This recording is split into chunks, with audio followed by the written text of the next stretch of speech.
The Redskins are about to start, Jimmy, and you've got a late story on the Raiders. Allen will not start, but they still have King to run. The Raiders will still win. All right, now tell me about Dan Fouts. Is he going to start for the Chargers? Absolutely, and they will beat the Giants. Okay.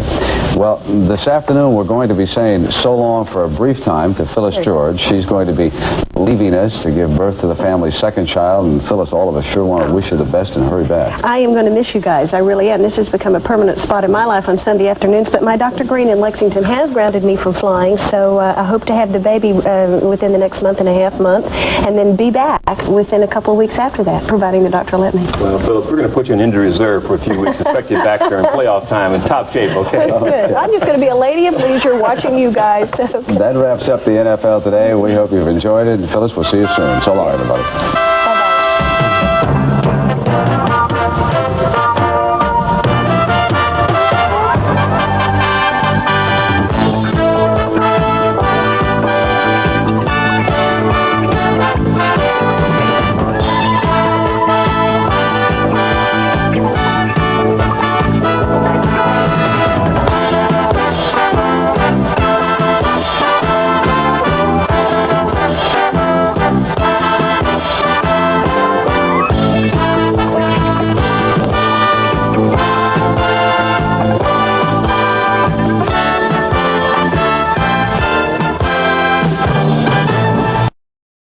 WCCO Television, Minneapolis, St. Paul.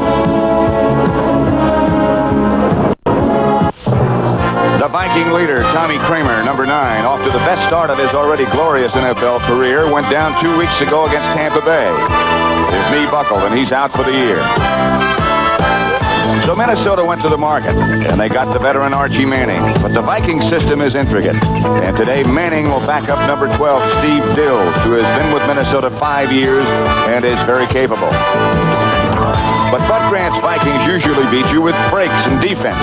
They had 8 quarterback sacks last week against Detroit.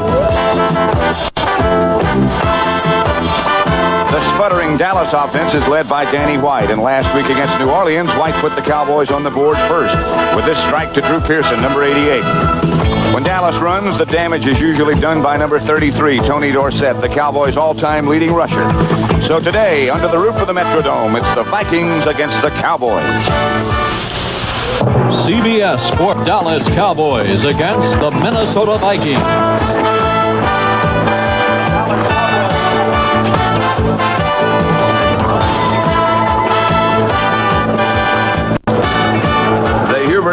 Humphrey Metrodome in downtown Minneapolis is sold out. In fact, they say this is the toughest ticket to come by they've ever had since the Vikings have been in business here in Minnesota. The Cowboys usually attract that kind of attention. And at this point in our broadcast, we usually tell you what the weather is. Well, it's 64 degrees, 100% humidity, but that's outside. We're inside. And it's always a good afternoon here. I'm Pat Summerall. And when you think of Minnesota, at least in past years, you think of snow and rain and dirt and unpleasant weather conditions, but not anymore. And I suppose when you think of the Vikings, you have to think of Bud Grant. John Madden, when we visited with Bud Grant yesterday, he said he didn't think he was earning his money anymore because he'd have to fight the elements. That's what he said. You know, before, Bud loved to coach in that stuff, that cold weather and the rain and the wet spots in the field and stuff. He said now he's doing half the coaching and making twice the money. But he did say that, without Tommy Kramer, they have to be a defensive team now. They're defense, special teams. They have to make big plays, create turnovers. And when you think of Dallas, of course, you think of Tom Landry, who is almost a legend by now. But his offense has been sputtering, as I said a little bit earlier. They are still, however, the only unbeaten team in the NFC. They're unbeaten, and Tom says it's really weird. He said, we've been unbeaten before, but we've played well. He said, we really aren't playing well, especially offensively. In the last 2 weeks, they've only scored 7 points offensively in each game. And he said, we're just not consistent. And we would like to play today against the Vikings the way the 49ers played. Error-free football and score a lot of points. Minnesota will have the ball first, and Raphael Septien will tee it up for Dallas. Back deep for the Vikings, Jarvis Redwine and Darren Nelson, 22 and 20. Redwine is number 22. Dangerous running back from Nebraska.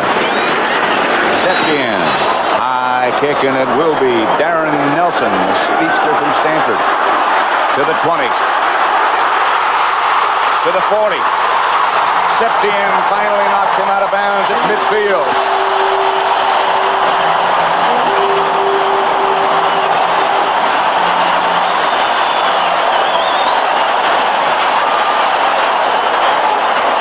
Here it is. Tell you, sometimes those short kicks, you see, he starts up the middle. That draws in the coverage team of the Cowboys to the inside. Then, boom, he takes it to the outside, right up the sideline for a 46-yard return. Pretty good way to start a game. What a great way, indeed, to start a game. Steve Dills is the Viking quarterback. Lone setback. They'll go with the one-back offense is Ted Brown. Very underrated. Casper in motion. Hill's going to work early. Harry LeCount, the intended receiver. He had beaten Everson Walls, who fell down. Dill just couldn't get the ball there. And LeCount was wide open. Let's watch it on the chalkboard here. Here's LeCount.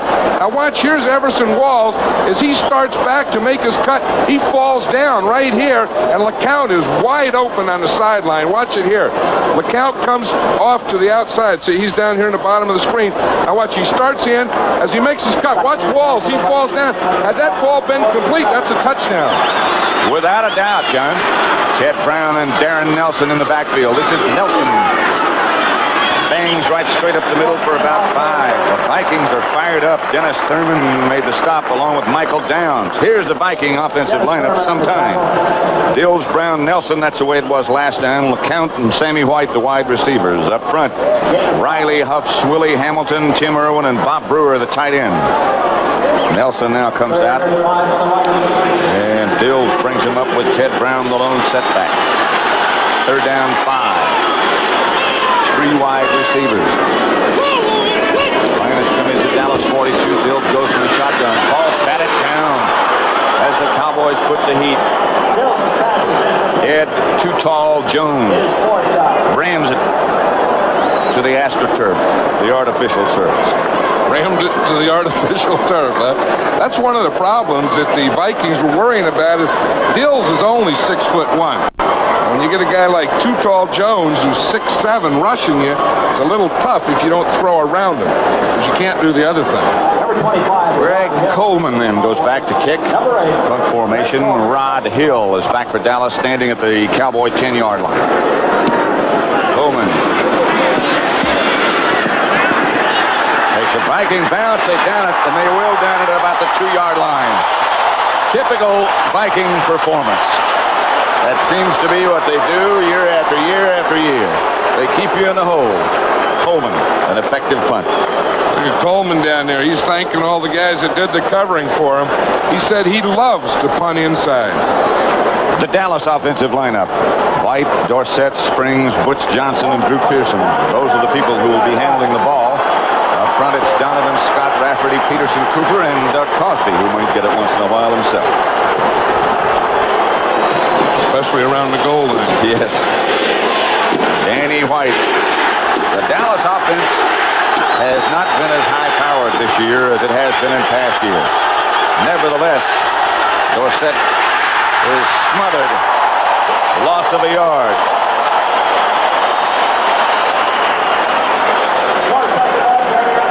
Here's that offensive line. The defensive lineup for Minnesota, a 3-man front they play. We'll tell you why in a minute. Martin, Johnson, and Holloway up front. 4 good linebackers, Blair, Studwell, Dennis Johnson, and Fred McNeil.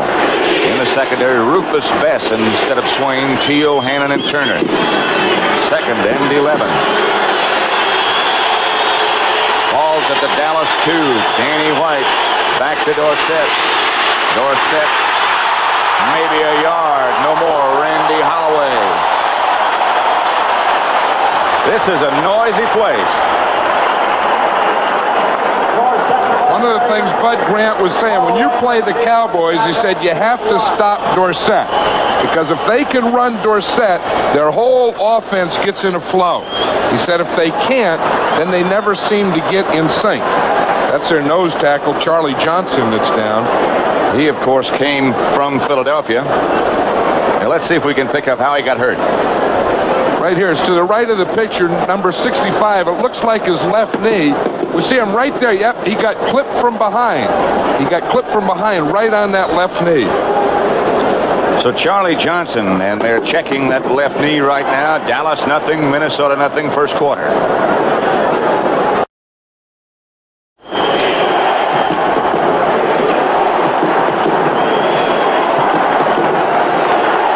Dallas nothing, Minnesota nothing. Pat Summerall, John Madden.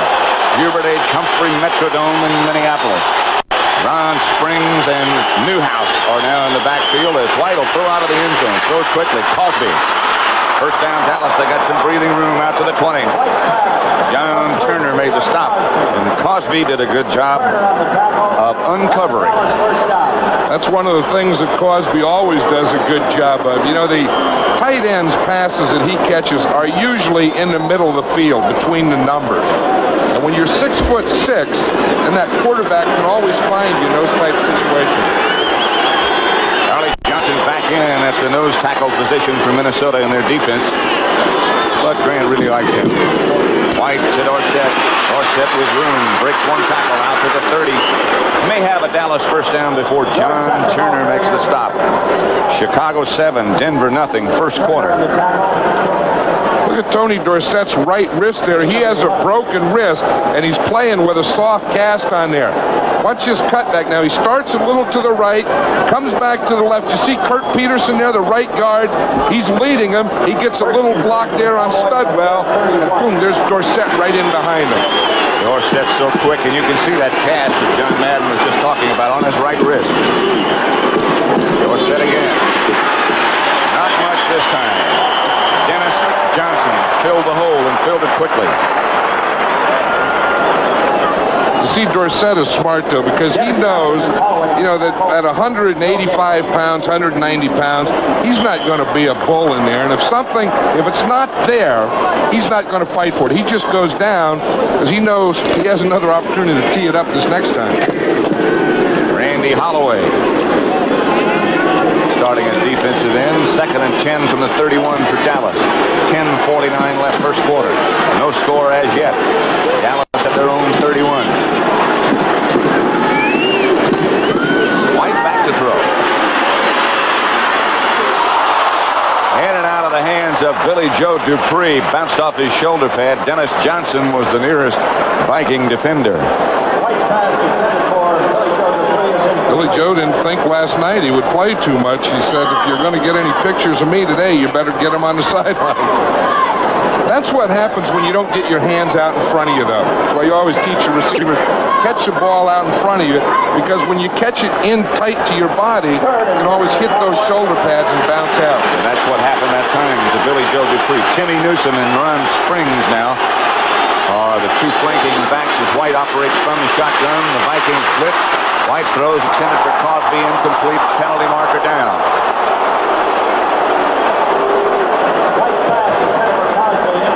Looked on that one, Cosby was trying to uncover, and John Turner, I think, was holding him. Yep, they caught him.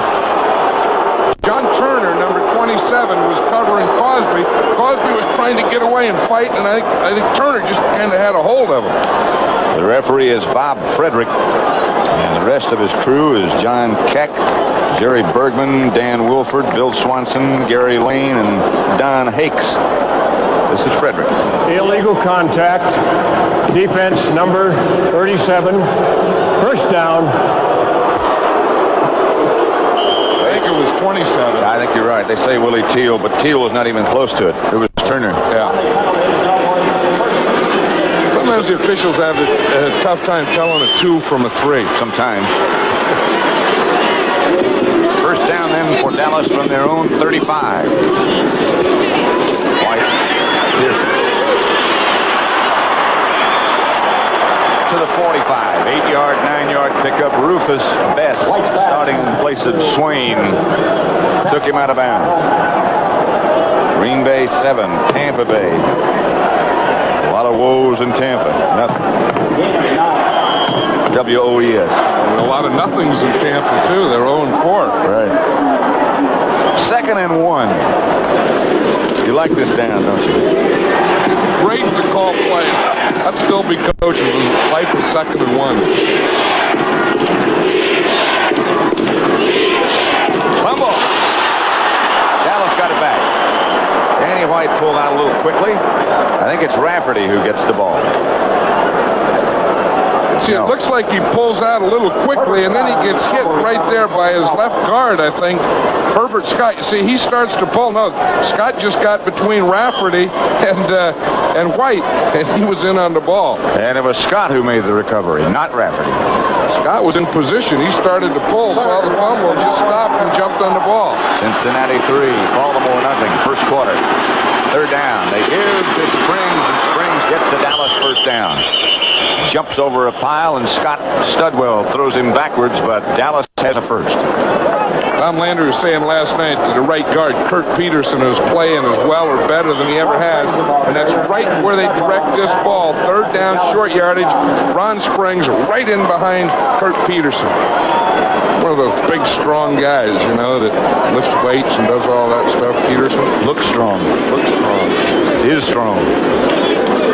First down, Dallas. They got the ball at their own 48-yard line. Cosby lined up in the backfield. Now he flanks to the left as they go with 2 tight ends. Now Cosby goes in motion. White back to Dorsett. Dorsett, no place to go.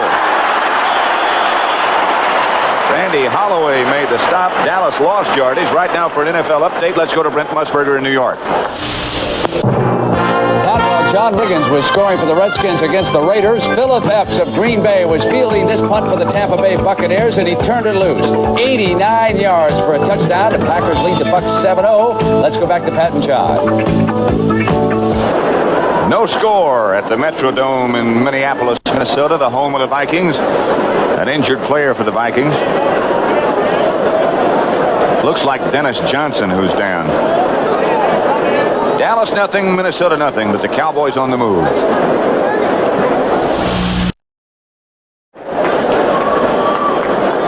Matt Blair is number 59. And let's see how he got hurt. Here he is right here, and it's his left shoulder. And I think he gets it right at the contact point. You see, he's playing out there, playing out.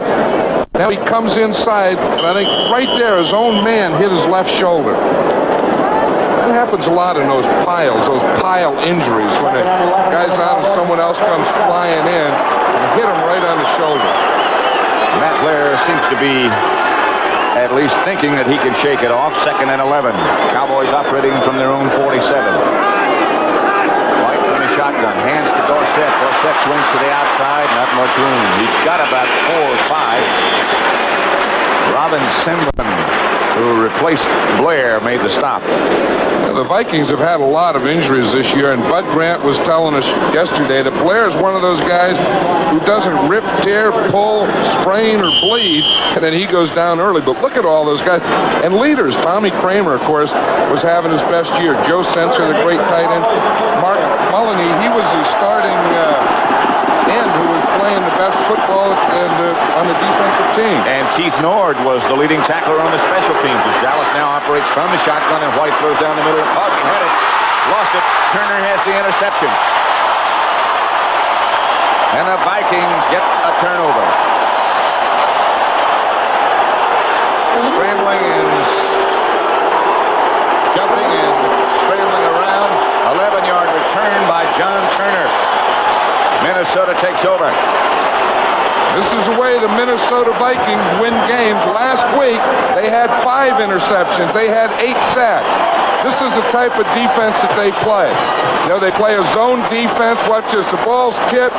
There's John Turner right there. Boom, coming back the other way. That was a pass that Cosby could have caught. Minnesota ball. In 2 weeks, CBS Sports will be at Belmont Park in New York to bring you live coverage of the Jockey Club Gold Cup and the Champagne Stakes races. Top field, including horse racing's all-time leading money winner John Henry and Kentucky Derby winner Sonny's Halo is expected to compete for the Gold Cup. That race could very well decide the horse of the year, so be sure to join us right here on CBS. Steve Dills has Ted Brown as the lone running back. Nelson flanked out wide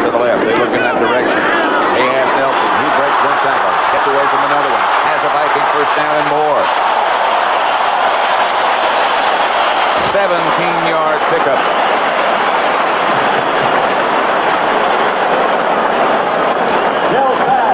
The Dallas defense. They play a four-man front, as you know. Ed Jones, John Dutton, Randy White, and Harvey Martin up front. Hegman, Brunig, and Dickerson, the linebackers. In the secondary, Walls, Thurman, Klinkscale, and Michael Downs. First down, Minnesota at the Dallas 43. Nelson and Brown, the runners. Bill has a man wide open, has a touchdown. Danny White ran away from Everson Wall.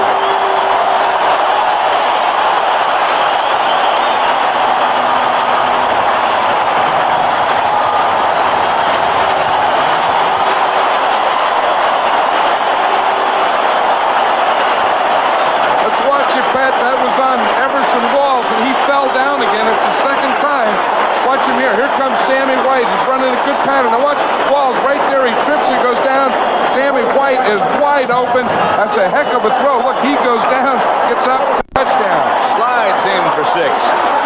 Sammy White from Steve Dill. Vikings break on top. 7:17 left first quarter. 60 yards in 2 plays they covered. Extra point is good. Benny Ricardo, number 1. The first and only soccer-style kicker, sidewinder if you would, that the Vikings have ever had. And Minnesota leads Dallas 7-0. Let's watch the touchdown again. Sammy White is going to run a post pattern up and in towards the goalpost. Everson Walls is going to fall down. Now you say, where's the weak safety? Let's watch and we'll show it. Now watch, right back here. Here comes Sammy White off the line. Now if we can just stop it right here. Here's Everson Walls right here. He's the weak safety. He had gone over here to double the count, which leaves the whole middle open. Now watch this. Now Walls is right there. He falls down. The weak safety, Michael Downs, was doubling on the right side, so Sammy White was all alone. And so Benny Ricardo, number 1, will kick off. Vikings leading Dallas 7-0. Cowboys unbeaten. The Vikings 3-1, leaders of the NFC Central. Ricardo shanks off the left side of his foot and out of bounds, and he'll back up to the 30. Ron Fellows back deep for Dallas. Right now for an NFL update, let's go to Brent Musburger in New York. Pat, there is even more speed on this Packer team. Here is Lynn Dickey going to a rookie from Arkansas by the name of Jesse Clark. He explodes for a 75-yard touchdown. 10th touchdown pass of the year by Dickey. It's 14 over the Buccaneers. Back to Pat. Tough times for John McKay in Tampa Bay. Minnesota 7-0 over Dallas. Took them 2 plays. They went 60 yards, 16 seconds. Dills hit Darren Nelson, then hit Sammy White for 6. You know, Sammy White has always been a leading receiver for the Minnesota Vikings, and this year he hasn't caught many passes, and Bud Grant was saying that he's been drawing a lot of double coverage, you know, since Ahmad Rashad retired. And he said yesterday, it was interesting, he said, you know, maybe tomorrow the Cowboys won't pay as much attention to Sammy White. And as you pointed out, they doubled on the count. Left Sammy White with single coverage on Everson Wall. And then Walls fell down. And the Vikings got 6. And then 7. Ron Fellows and Rod Hill back deep for Dallas. This is Fellows from the 8. Fellows dropped the ball. The ball went out of bounds, and so did Fellows. Nobody hit him. He just lost the handle. Washington leading the LA Raiders 7-0 first quarter. San Francisco 7, New England 6 first quarter. Fellows a little disgusted with himself. Dallas has come from behind to win all 4 of their games so far, and if they're going to win today, they'll have to do it again. That's one of those things you like to do when you have to, but you're not proud of having to do it week after week after week. Butch Johnson is out wide to the right. He is starting in place of Tony Hill. Drew Pearson is out wide to the left. White gives to Dorsett, and Dorsett gets about 9. It really took a whopper. If he's not hurt already, he will be after many shots like that. He said he's hurting all over. He has ribs. He didn't wear his rib pads last week, and he had a rib injury. Let's watch it. Here's the Cowboys' favorite play. It's a counter. Dorsett takes a step to the left to hold the defense, then comes back to the right with the on-guard pulling and leading. He got enough so that they bring out the chains to check and see if he got a first down, and he did. Of course, this is the same arena in which he set the all-time NFL record last year with that 99-yard touchdown run from scrimmage, and that's as long as you can do it. You know, and he never got that football. He said he handed it to the referee. They left it in the game. They kicked the extra point. He said that ball's probably around some practice field today. Probably. Coleman punting it or something. Dorsett back deep behind Springs this time, and they fake the corner. They throw to Ron Springs. Springs out to about the 43-yard line, knocked out of bounds by John Turner. Yeah, we were talking about Dorsett. He made a heck of a block on that play. Dennis Johnson, the inside linebacker of the Vikings, was coming on a blitz. Dorsett faked the run and then just went in and boom, just cut Dennis Johnson. Let's see if we can watch it here. We'll see Dorsett. He's the second back, 33. Now watch the fake to him. Now watch, there's Johnson, 52. Look at Dorsett. Just cut him down, and that gives Danny White the lane to throw the ball. There's more to being a complete back than just running. Dorsett just showed you an example of that. Second down and about 4. Dorsett again. The 45, short by a yard and a half of a first down. Scott Studwell made the stop. There is Bud Grant. Philadelphia 7, Atlanta nothing, first quarter. Couple of strange teams. Seattle 3, Cleveland nothing. Chuck Knox has got the Seahawks in gear. Career record for Bud Grant, 146, 80, and 5. That says the Minnesota coach. Overall, there's only one ahead of him in career victories. That would be George Halas. That includes Bud's record in Canada and as a head coach. Third and short. About 1. Dorsett has the Dallas first down. Over the left side. Now he checks his wrist in that soft cast. He said he put it on the other day, and he was allergic to it. He said his whole arm broke out, so I think they put something on underneath it. Now Dorsett goes over to the sideline and is replaced by Newsom.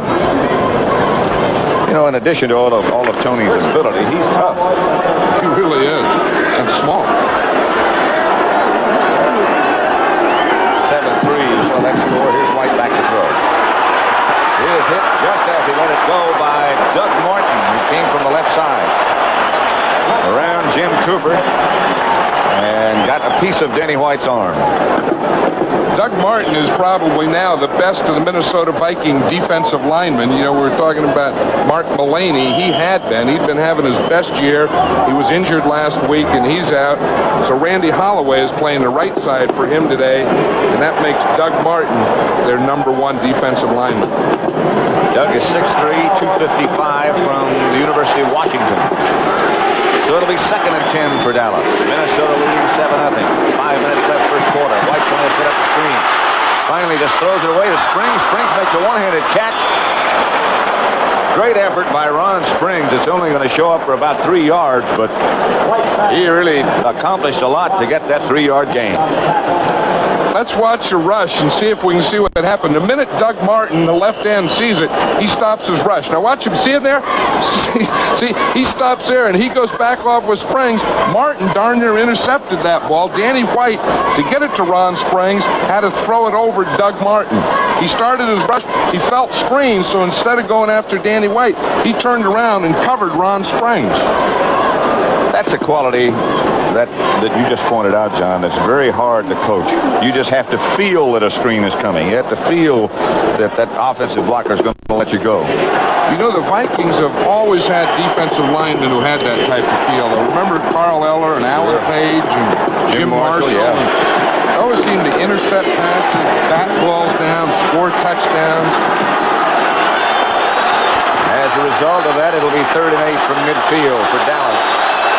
Shotgun formation. Rafferty back to White. Good snap. White.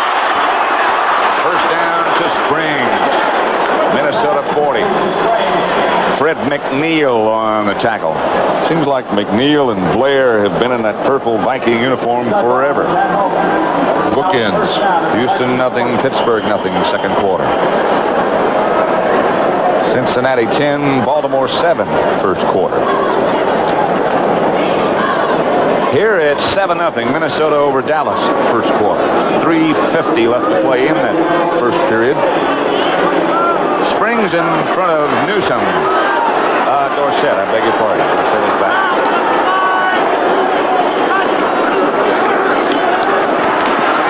To the outside with some room is Tony Dorsett. John Turner knocked him out of bounds. Not many backs can make that move. He wasn't going in that hole. You know, he started in the hole. The Minnesota Viking defense goes in the hole, and then he bounces out. Let's watch it. He'll start to the right on a counter. Watch the left guard pull. Now, right there, he's going in that hole behind Peterson. He says, oops, not much here. Stop. Turns to the left, up, out to the outside. And thank goodness for the sideline. Amazing quickness. First and 10, Dallas, Minnesota 29. Clock is stopped now with 3.5 minutes left to play. The lone setback is Dorsett. Two tight ends set up for the Cowboys. White will go to work. Overthrows Drew Pearson. Rufus Betts on the coverage. Pearson had a step, but White overthrew him. Now let's go back to Brent Musburger in New York. And, Pat, here is the Eagle touchdown. Ron Jaworski, who's taken a terrible licking this year, had a receiver covered, and he just ran on into the end zone, and no lick at all that time. Let's go back to Pat and John. And here at the Metrodome, Brett, it's 7-0 Minnesota. Touchdown pass from Steve Dills to Sammy White. Cowboys now located at the Viking 29. Second down and 10. 3:27 left to play first quarter. White will go from the shotgun. Inside forward handoff to Dorsett out of the shotgun. Doug Martin, the first Viking to stop him. That didn't fool the Viking defense. I think what the Cowboys were trying to do, get in a shotgun, make them think pass, get all that defense rushing, and then boom, just break a run right by them. They didn't. They were there waiting. Dorsett goes over to the sideline, and Newsom replaces him. That's Bob Hallway, who signals in the Minnesota defense. Third and 9.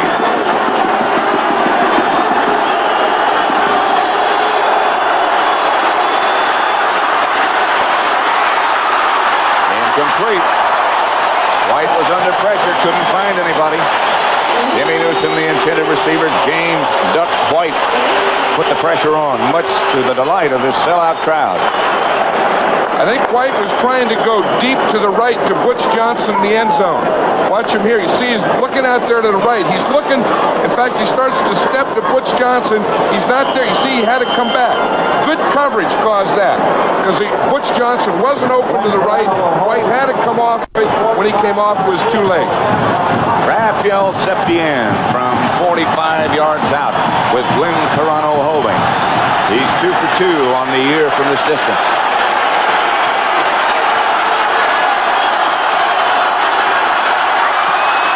Septien is 3 for 3, and Dallas has 3.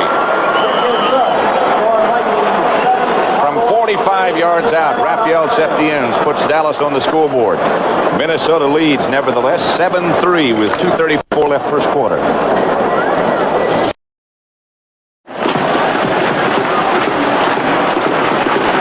Pat Summerall, John Madden at the Hubert Humphrey Metrodome in Minneapolis. The Dallas scoring drive, 11 plays, 46 yards. The field goal from 45 yards out by Raphael Septien. Time of possession so far. Typical Minnesota game, 10:59. The Cowboys have had the ball, 1:27 for Minnesota. Nevertheless, the Vikings lead. Septien to kick it off. Didn't get it. Vikings, Scott Studwell, or David Huffman had it first. And the Vikings will operate from their own 33-yard line, it would appear. Huffman. He's a backup offensive lineman. You know, when he gets the ball, you see him, he caught that ball, and he starts to run like this. He was protecting himself all the way. Wise choice. Those guys, those centers and guys, they don't know what to do with that ball. Just protect it. Hold on, man. Steve Dills in place of Tommy Kramer, operating the Viking offense. Ted Brown and Darren Nelson, the two setbacks. Brewer, the tight end, the fake by Dills, the look by Dills. Man open again. Picked off by Ron Fellows for the Cowboys. Fellows cuts back. Fellows with some room. Darren Nelson tripped him up. Fellows, if he had gotten by Nelson, had some more room. He was trying to go deep to LeCount. Now, LeCount had Fellows beaten by 3 or 4 steps. Dills just threw the ball short. Fellows is up there now. Watch here, LeCount is chasing. He gave him a little wave by there, and there goes Fellows. Had he made that move, as you say, that could have been much bigger play. Dallas will take over at their own 49-yard line, 1st and 10. Vikings leading 7-3, 2:13 left first quarter. Danny White, Cowboy quarterback. Springs and Newsom, the two setbacks. Dorsett gets the rest. This is Springs. Into Viking territory, about a 5-yard pickup by Ron Springs. Make it 4, 2nd and 6. Randy Holloway made the stop. You're talking about those two Minnesota linebackers, Fred McNeil and Matt Blair, and both 10-year veterans, always, been on those end spots for those Viking teams. They seem to make more big plays. Block kicks, block punts, interceptions. Picking up loose balls. 2nd and 6. This is Newsom. Newsom slashes to about the Minnesota 44. A couple of yards short of a first down. Neil Elshire made the stop for the Vikings. I'll tell you, there's a difference. Look at that Newsom and the size of him. They take Tony Dorsett out. He's smaller and quicker, weighs 185 pounds. And they put in big Timmy Newsom at tailback, and he weighs about 240 pounds. That's big for tailback. People have been comparing him recently, as he's averaged over 5 yards a carry this year, to the running style of Franco Harris. That's a pretty good comparison. Danny White. Vikings in a blitz. White incomplete. Doug Cosby was the intended receiver. Dallas will have to punt right now. Let's go to Brent Musburger in New York. Pat, it's a rout. And here is Harlan Huckabee of the Packers over the top, 21-0. The Buccaneers look absolutely dreadful. Let's go back to Pat and John. Here the score is 7-3. The Vikings leading Dallas. Looks like the Packers are just making up for last Monday night. Brent said the Buccaneers were dreadful. Last Monday night, the Packers were dreadful. They got a lot of firepower. They sure do, and a team that good can't stay dreadful that long. Rufus Bess is back deep for Minnesota. John Warren will kick for Dallas. Check the hang time. Ought to be pretty good. That's a rocket. Into the end zone. Bounce back out. Touchback.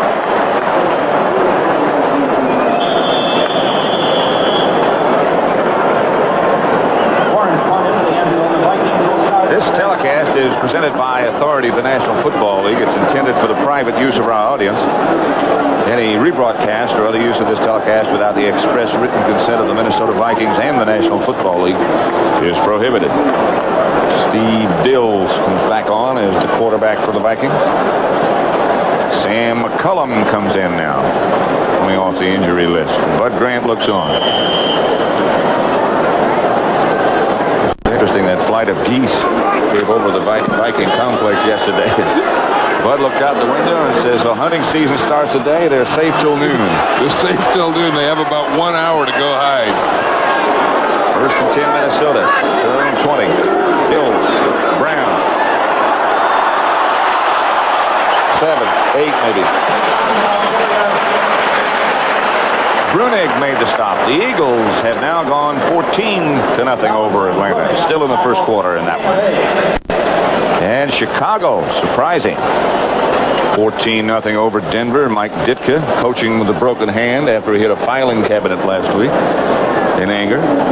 Seattle 3, Cleveland 3, second quarter. I don't know why those coaches get so emotional. I know you never did you? That's the end of the first quarter at the Metrodome in Minneapolis. Minnesota leads Dallas 7-3 at the end of one. John Madden. Well, there we are. Thanks for the welcome. Great spot, 2nd and 2. Brown didn't get it, I don't think. Maybe he did. Close. I noticed one thing that the Vikings are doing with their running game today. They're using a lot of counteraction. Start one way and then come back the other way. And that's a pretty good idea against Dallas because they have that flex and they're so disciplined and they read so well. What they're trying to do is give them a false key, let them react to that, and then come back against it. All that counteraction has an effect on the middle linebacker, who's such a key part of the Dallas defense, too. Riddick in that position and do it again. This is Darren Nelson. Too tall Jones. One of the Dallas tacklers, he had some help from Dexter Clinkscale.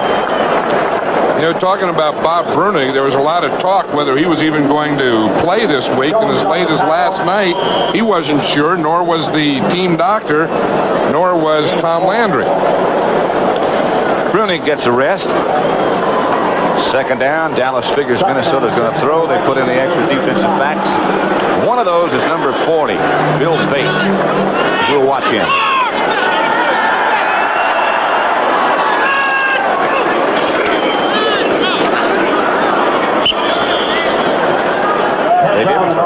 Ted Brown, the ball carrier, got maybe 2 yards. Anthony Dickerson, who's really playing well. There were a lot of question marks about the Dallas linebackers in the beginning of the year, but they've been pretty much quiet. Of course, Dickerson has had so many big plays. Remember 3 weeks ago against the Giants, he had that big play. Last week, he had the big play against the Saints. He sacked Stabler in the end zone for the 2-point safety that eventually won the game for him. 3rd and 4.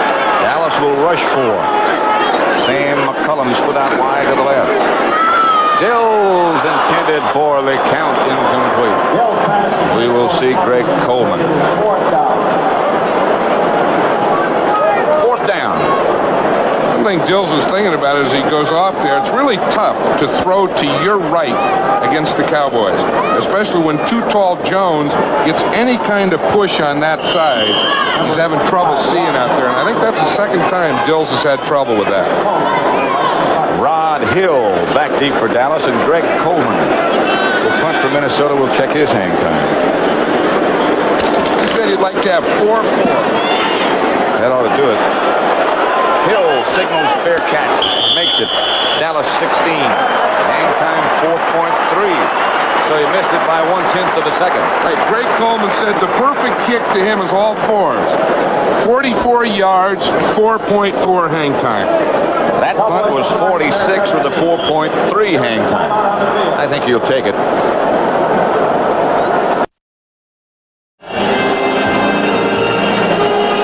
Harry P. Bud Grant. His team leads Dallas 7-3. Tom Landry. These 2 guys have coached a few games. They coached a few games, and if you talk about the unemotional ones, they both seem to be that type, don't they? That's probably why they last so long. Tony Dorsett back in the Dallas offensive scheme now with Ron Springs in front of him. The inside handoff is to Springs behind the block of Cosby. Play that has become very familiar if you watch Dallas. 21-7, Green Bay over Tampa Bay. The Buccaneers finally on the scoreboard. Cincinnati 17, Baltimore 7. You knew the Bengals were too good to continue to play like they did earlier in the year. There is Tom Landry's play card. Just a reminder as to what he wants to keep. He has different colors. He has some red in there and some green ones and some blue and a lot of colors. Here's Dorsett. He was thinking about throwing it. Finally, he just sort of jogs out of bounds, but even when he jogs, he picks up yards. I think he's waiting right there for his right guard, Kurt Peterson, to make that block. Watch your right guard, 65, Kurt Peterson. He'll pull out here. Dorsett is right behind him. You want him right in his hip pocket. Now there he has to wait. There, Peterson throws his block, rolls him. Dorsett goes on by, but there wasn't anything else left. Rufus Best, the left corner of the Vikings, was up there. So it's third down. 3rd and 1 from the 26 for Dallas. Minnesota leading by 4 points, 7-3. They go with no running back this time. Rushes on White.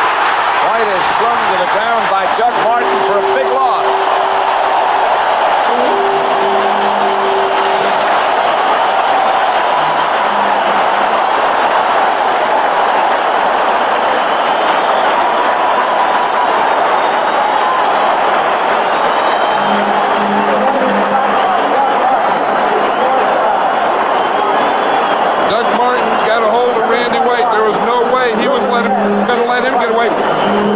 With no backs in the backfield, you know that it has to be a pass. Now watch Doug Martin. He'll come in, and he's going to see, look, he gave a little spinner there on Kurt Peterson. He gets that right hand on Dandy White, and there's no way he's going to get away. You see that spinner move he made? That's some move by Doug Martin. Rufus Best back deep now. We'll check John Warren's hang time again. Vikings have 2 men out in front of the wide Cowboys people. Warren doesn't get it. Pass at midfield. Cowboys down quickly, led by Bill Bates and Ron Fellows. 37-yard punt, 1-yard return. The Cowboys special teams down in good shape, but Minnesota has the ball in good shape, leading by 7-3 in the second quarter. Let's watch Doug Martin on that move again. Here he is right here. Now what he does is he starts outside on Kurt Peterson, real tough here. Then he makes a spinner move back in on White. I think the move is worth watching again. Watch him. He gets this. He starts strong to the outside. Peterson starts out. Then he does that spin and right up the middle. That was a great move. Danny White doesn't think so. Here is Gary Hogaboon talking with Dick Nolan and Danny White. And now Tony Hill, who still hasn't recovered from that injured arch. Minnesota at midfield, 1st and 10. Dills goes to work. Darren Nelson goes to work, still on his feet. Nelson gets the first down. Randy White finally got him out of bounds. 13-yard gain by Nelson from Dills. Aaron Nelson's thinking he should have gone all the way on that one. That's what he used to do at Stanford University. He was the Vikings' #1 draft choice and a little disappointment last year, especially with Marcus Allen doing so well with the Raiders, who was drafted after Nelson. But Bud Grant told us yesterday that Darren Nelson was doing the expected things of him. Hill. Touchdown, White.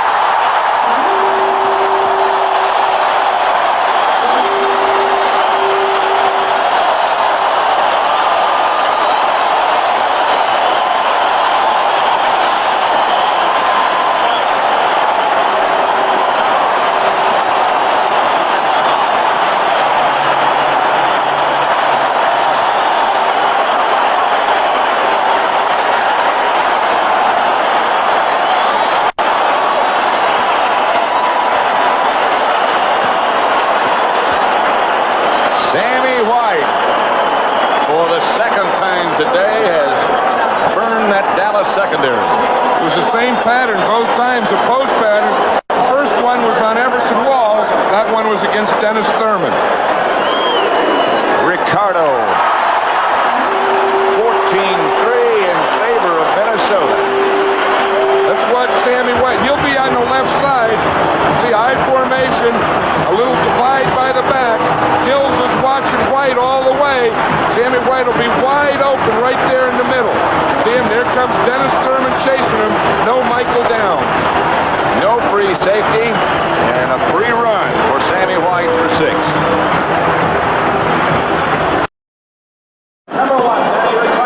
Pat Summerall, John Madden. Metrodome, Minneapolis, the Minnesota scoring drive. 2 plays, one more time, 49 yards, 49 seconds. Dills has hit Sammy White twice for a touchdown. 14-3 in favor of the Vikings. Ron Fellows from the 5. Got some room. Fellows by Ricardo.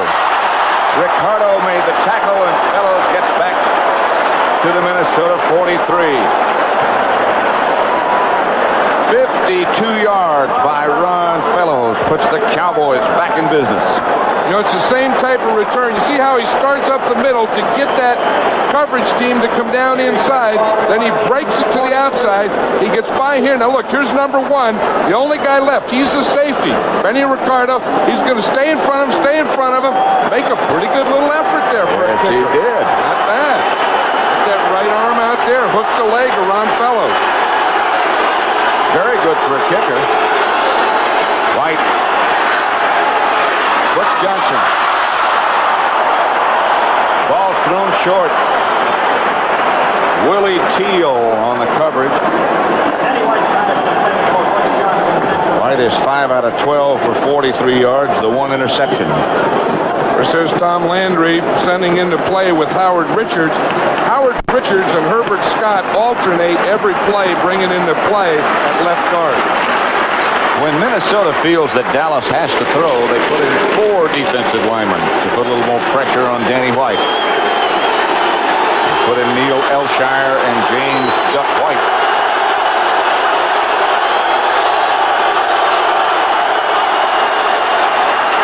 Outside, Dorsett, blocker in front. About 8. Willie Teal knocks Dorsett out of bounds. Let's check some of the other scores. Washington 10, the Raiders nothing. Redskins are serious about defending their title. Cincinnati 17, Baltimore 14, second quarter. And Green Bay now 28 over Tampa Bay 7. Chicago 21, Denver nothing. And San Francisco 14, New England 6, second quarter. Dallas, third down. Shotgun formation. Dallas operating from the Minnesota 35. White throw. Conway was the intended receiver. He is hit and can't hang on. Willie Teal is the man who knocked it loose. Willie Teal played that well. You know, he let Donnelly come and run the hook in front of him. Now watch him. It's the outside guy there. Donnelly will run a hook. Now watch Teal see it and come up, and he plays right through him. Hit right through him. Teal and the ball all arrived at the same time. Good play. 53 yards out. Raphael Septien will try from there. That's a long way for anybody.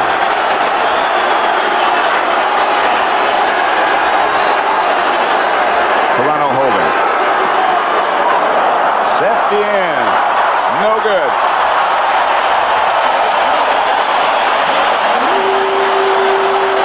And don't forget, they bring it back to the line of scrimmage, so Minnesota will operate from there.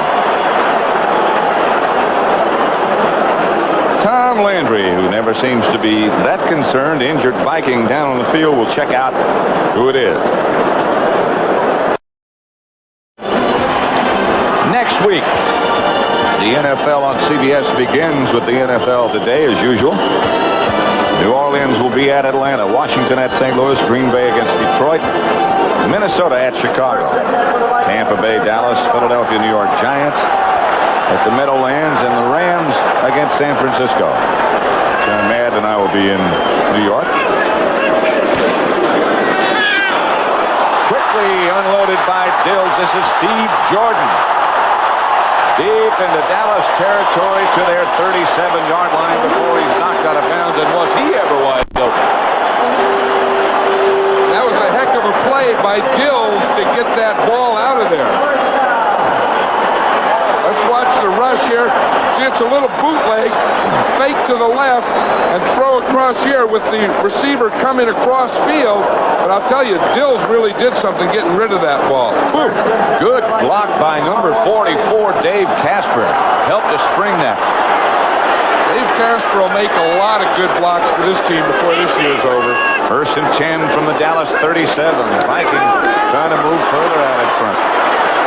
Ted Brown, the runner, and he got about 4. Randy White.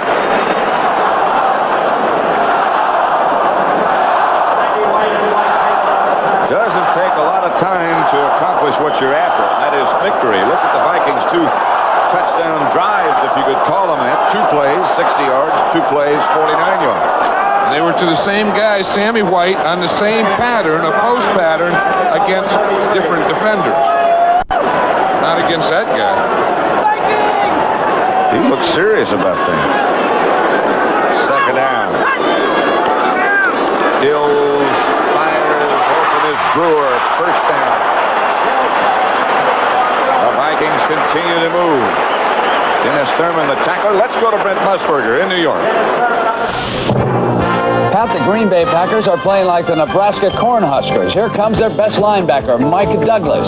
He is on the move, and he scoops up the fumble after forcing the tackle, goes for the touchdown. It's now 35-7. Incidentally, the Raiders have scored 10-7. Redskins still lead. Back to Pat and John.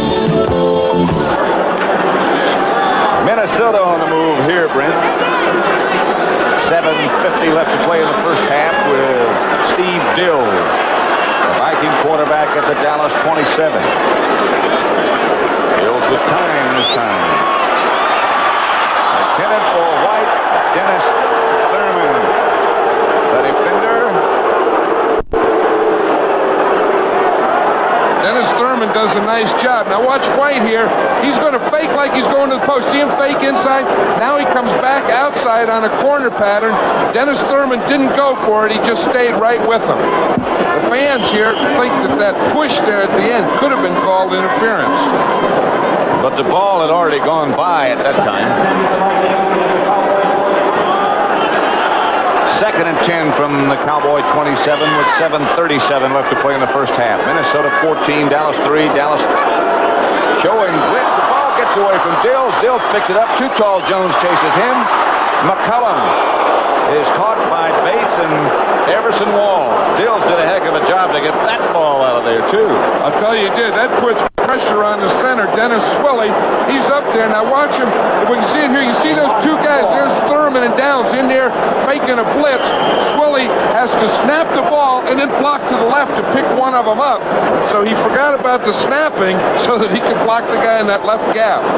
That's Bates that really popped Sam McCullum. That ball came out of there like one of Bud Grant's ducks. Tom Landry said he'd like to have 5 or 6 Bateses on his team. Just give me those guys. They show that blitz again, and they're coming. Dills is not frightened. McCullum is taken out of bounds by Wall. Short of a 1st down, and we will see Benny Ricardo. Steve Dills doing a good job. He is, and that really didn't get a 1st down, but it put them within Ricardo's range, or a comfortable range for Ricardo. It was the first soccer-style, there it is right there, first soccer-style kicker the Vikings have ever had. They usually have those old got black shoes, kicking straight ahead. They still all got black shoes. Yeah, but they're kicking from the side now. It just doesn't look right, does it? Benny Ricardo is good. And now he's hurt.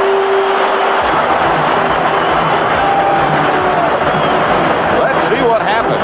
Well, it's his plant foot. Now watch, the left foot is his plant foot.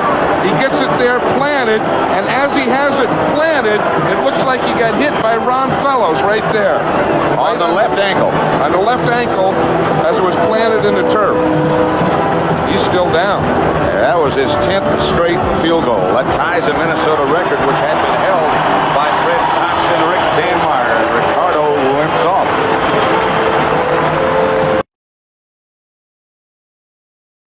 Watching the Minnesota success is their injured quarterback with his crutches against the wall and his right foot whooped up Tommy Kramer, who injured his knee 2 weeks ago against Tampa Bay. His wife Carrie next to him.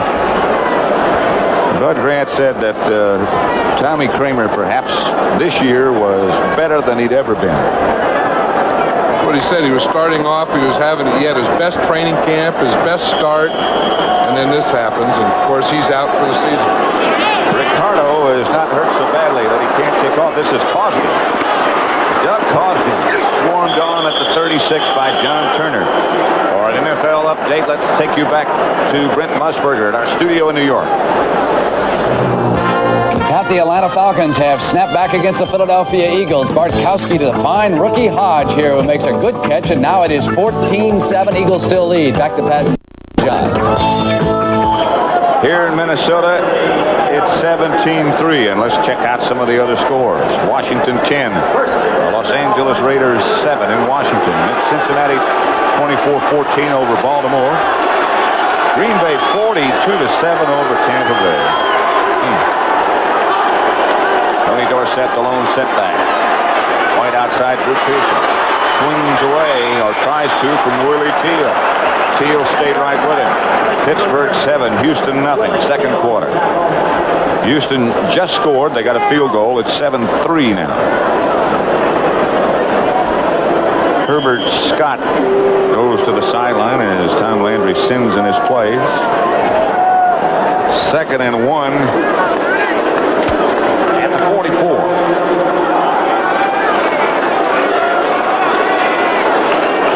Howard Richards brought the play in as Scott sits down. That's the way Tom Landry gets him in. Richards got a good block. The trap for Dallas gets a first down for Dorsett. Tommy Hannon made the stop. Clock running 5:39 now left first half. Minnesota 17, Dallas 3. Both teams have all of their timeouts remaining, 3 apiece. Butch Johnson starting in place of Doug Donnelly, and Tony Hill comes out to the right. Drew Pearson goes to the left. Ron Springs now is the lone setback. White to throw. Springs. Out of bounds by Blair.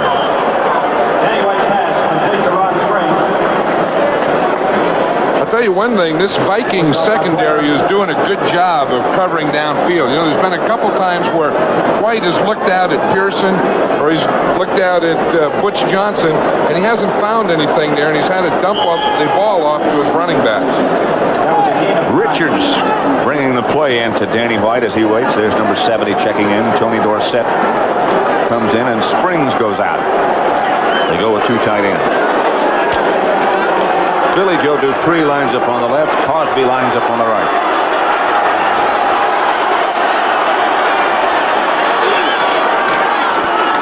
Dorsett.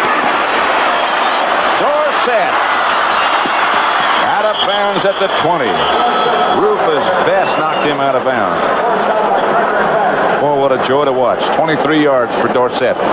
Rufus Best made a nice play on that because Butch Johnson was blocking him, but watch Dorsett run here. These quick little moves he has. He starts up, look at that move, little stutter step, boom to the outside, back to the inside, back again to the outside. There's Butch Johnson trying to block there, and he really doesn't get the job done. Rufus Best does a good job here. Watch 21. Hold him, hold him, hold him, hold him. Now get right there and knock Dorsett out of bounds. Had Butch Johnson knocked Best down, that would have been a touchdown. 14 carries, 72 yards for Dorsett as he gets a break. He's telling the doctor that cast on the right wrist is doing its job. I feel pretty good. He says, I'm just a little tired, a little winded. All he needs is a little breather. Yep. Ribs okay. Wrist okay. Coming up at halftime, the NFL Today with Brendan Irv with scores and highlights of all the other games around the NFL. And a story about the unusual number already this year of overtime games. The agony and the ecstasy. Of course, one of those overtimes was a great one that we had last week, the Jets and the Rams. That game had everything, didn't it? I think of all the games that I've ever done, I think that game had more intensity than any I can remember. Longer, it seemed. From the time that they had their little fracas, the their objections to Gastineau's antics. From then on, it just seemed to pick up and increase. Next week's games, as you look at Gary Hogeboom and Danny White and Dick Nolan and Tom Landry, New Orleans will be at Atlanta. They hate each other. Washington at St. Louis. Green Bay at Detroit. Central Division clash, and Minnesota against Chicago. Another one. Vikings leading here 17-3 over Dallas. Tampa Bay will go to Dallas next week. Philadelphia will go to New York. And the Rams against San Francisco, and they hate each other. A lot of rivalries next week.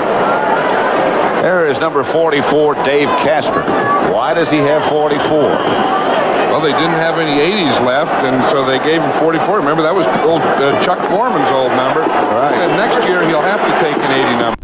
Of course, he likes it because it's different. He wants to keep it. That was the number he wore in high school, so he's happy. White looking, has Pearson. Pearson has almost enough for a first down. Drew Pearson having his best year in about the last 5. Here we see Drew Pearson here. The other receivers are going deep. Seeing clearing for Pearson.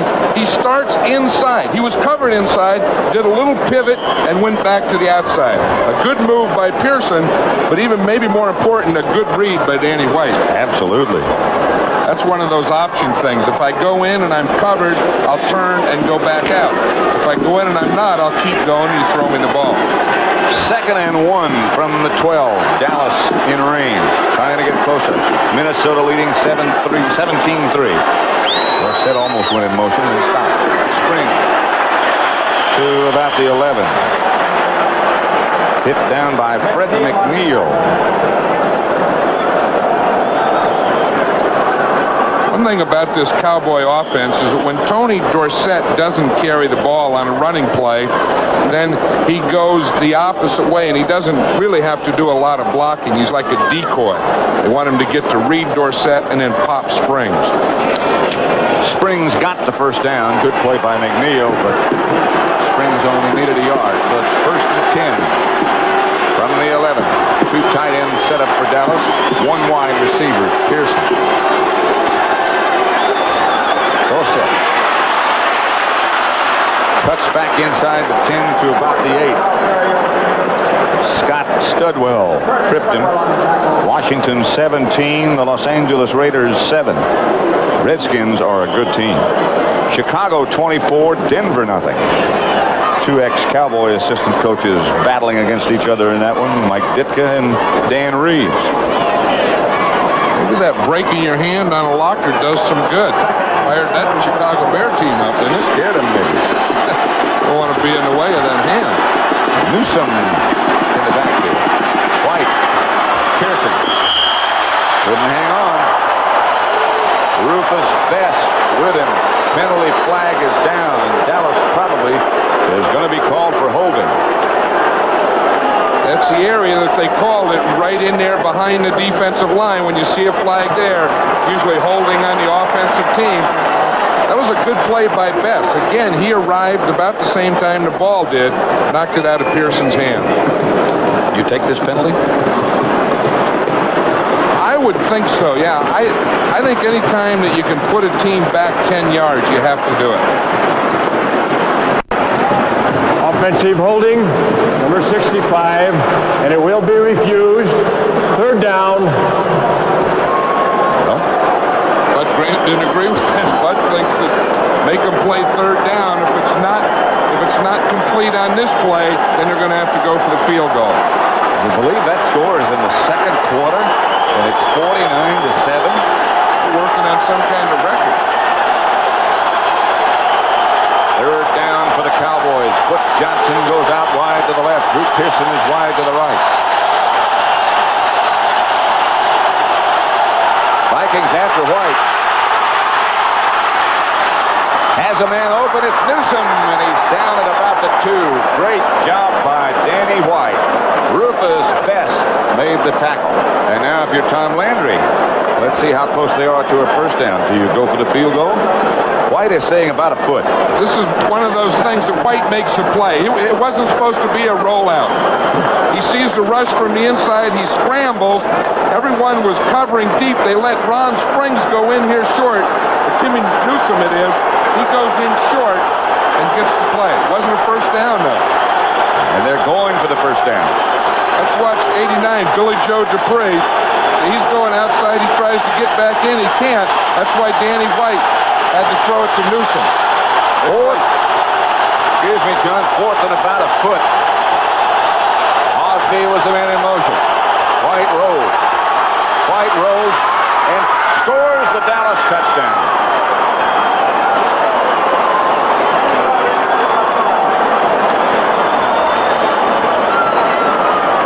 That was one of those option plays. It's a bootleg. Watch it here. Danny White is going to fake. He'll fake the run to the left. See, he fakes a run there. Now he bootlegs. Now he has Billy Joe Dupree here in the corner. If they drop off to cover him, he runs as he did here. If they come up to play Danny White, he would have thrown it in the corner to Billy Joe Dupree. Lynn Carano will hold for Raphael Septien. Minnesota leading 17-9.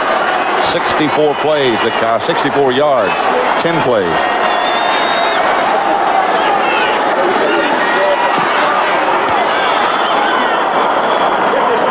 Kick is good by Raphael Septien. And it's Minnesota 17, Dallas 10 with 2:31 left in the first half. Let's watch that touchdown play again and see if we can see how something like that opens up on an option play. It's interesting now. Danny White is going to come out on a bootleg here. Billy Joe Dupree runs deep into the corner. If the defense drops off, White just continues to run right here. If they were to come up, then he'd pass to Dupree. Now watch the whole thing develop. First of all, you get the motion, then you get the fake inside. Now the bootleg. Now see him drop off there? You see they dropped off with Dupree, and that let Danny White get it into the end zone. That's a tough play in the goal line, that old option run or pass off. It always has been. Danny White likes, he's even smiling.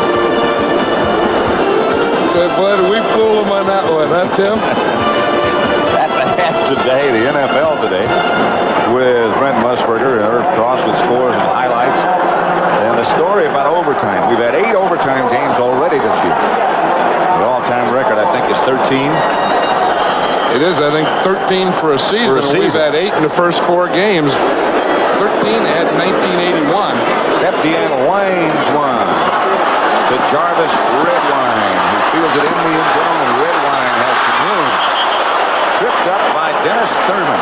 That's one thing about the Cowboys. A guy's a good athlete, like Thurman is. They'll use him on special teams. Some teams let him rest, but Cowboys will play those good athletes on special teams. Dennis Thurman is starting right corner. Dickerson was on that coverage team. Michael Downs. Michael Downs.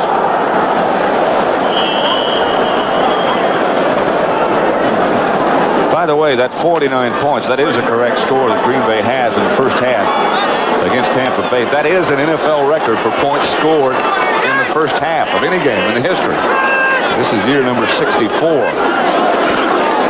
Dills. Under pressure intended for Darren Nelson, covered by Bates. Cowboy rush by Dutton and Harvey Martin. Hurried him a little bit. Darren Nelson is standing there and saying Bates interfered with me, still pointing to Bates. Tom Landry just gets his eyes glow when you talk to him about number 40. Bring up Bates, and he said, if I had 5 or 6 of those guys, I wouldn't even worry what coverage we use. We could use anything. Just run all over the field and knock down balls and hit and do all the things a defensive back has to do. Dills, the quarterback, as Randy shifts him in front of the center. Cowboys have a little stunt. This is Ted Brown, chased by Dickerson and caught by Dickerson. Bill Bates there to help out.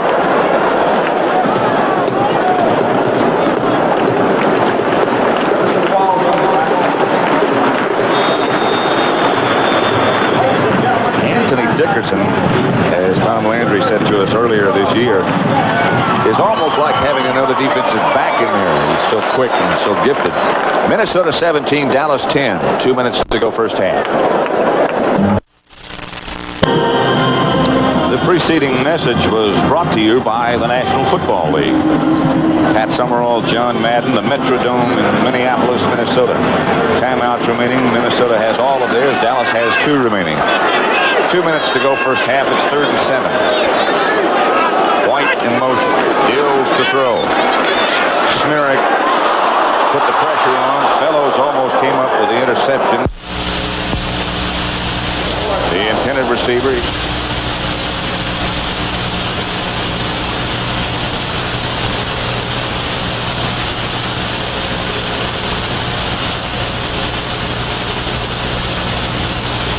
He liked that a lot better, and Greg Coleman said, yeah, that's fine for you guys. He said, let you guys play 3 downs. When we have to punt, let's go inside to the Metrodome. I understand we had some problems with our picture disappearing, but we also understand that it's back. So the situation now is Coleman punting. Good kick. Wow, what a shot. Rod Hill back. Coleman gets it out of bounds at the Dallas 3. What a punt. 59-yard punt by Greg Coleman. Forget about the hang time. The important thing is it's out of bounds at the Dallas 3. And he put it right where he wanted to. No wonder he likes this Metrodome so well. As I was saying, he said, yeah, the other guys can play outside in the old stadium. Fine, if we can come in here on 4th down and kick. I love to kick here. I can understand why. Back at the beginning of the game, you know, the Cowboys are a little bit like the Yankees in baseball. You either love them or you really, really hate them. And here, it's mostly dislike. I'll tell you, though, they still fill up the lobbies in their hotels that they stay. We went over to that hotel last night, and it was full of autograph seekers. No other team like that. Danny White has Cosby in motion. The handoff is to Ron Springs. Springs gets out to about the 7-yard line. Dennis Johnson made the stop for the Vikings. You know, an interesting thing about this play, this used to be a short yardage play. Watch Doug Cosby, 84. He comes in motion. Now watch him. He'll just lead right up through there and help ream out the hole. In fact, he's making a block there on the nose tackle, Charlie Johnson. Horrible nose tackle. They come off the center of the guards and tackle. Now it's the end. In motion. 2nd down, 5. Ball at the 8. Dorsett. This time, Tommy Hannon met him right at the line of scrimmage. No gain for Dorsett. That's what the strong safety has to do. We'll see the linebacker come across. Good block by Howard Richards here. But now as he does that, now Hannon has to be right up there and make the play. See, as he comes up, yeah, the linebacker plays inside and the strong safety's outside. Dallas takes a timeout now, so they have 1 left to talk things over. Tom Landry in conference. Danny White over there with Dick Nolan. Jim Myers, Landry. Al Levan behind them. Minnesota took that timeout. I'm sorry, it was not Dallas. That would make sense. What Minnesota wants to do is take the timeout now, stop them on 3rd down, force them to punt from their end zone, get good field position, pick up a 1st down, and kick a field goal. Well, that sounds easy, doesn't it? Yeah. Stop them on 3rd down, field the kick, get a 1st down, kick the field goal, and go in instead of leading 17-10, go in 20-10. That sounds like a whole game plan. Don't forget at the half, we'll be switching back to our New York studios for the NFL Today set. And Brent Musburger and Herb Cross with scores and highlights of what's going on around the league. We told you already that Green Bay has scored 49 points in the first half against Tampa Bay. That's an all-time NFL record. Brent and Herb can spend the whole halftime showing Green Bay highlights. Yeah. They belong to show the highlights. 49 points, that's hard to score in practice when you're setting up the defense. Of course, there's been this past week in Florida a lot of questions about John McKay. Is he going to stay, or is he going to retire, or step down, or what might he do? He says, I have no intention of retiring. Mason started into the game and left. They do have 11 men a game. 2 wide receivers, 2 tight ends. Fumble. Minnesota has it.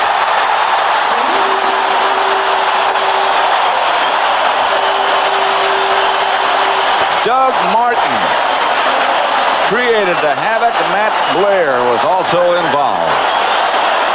Let's watch it from behind Danny White here as he started to pull out. He never got the ball. He just dropped it. Right there's Matt Blair. He comes in. I'll tell you that, you talk about good timeouts and stuff. I know in basketball they said, hey, that was a great timeout. Bud Grant took a great timeout there. Took the timeout. Dallas fumbles. Now look what he has. And again, as you were pointing out earlier, it was Matt Blair. And they seem to be able to pick up the loose balls, recover fumbles, and get things done.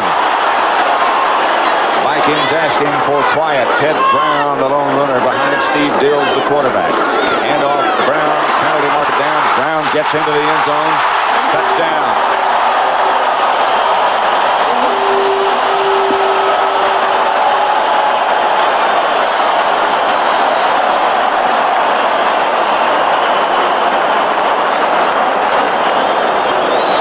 Encroachment on the defense.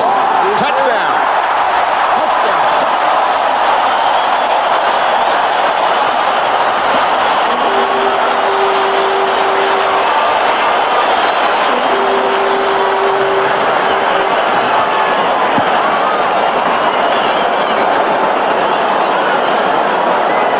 With that touchdown run, Gene Stallings now over talking with Tom Landry.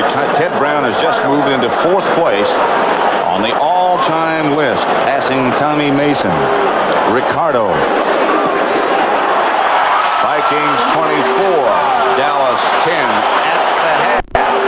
We still have 45 seconds left in the first half.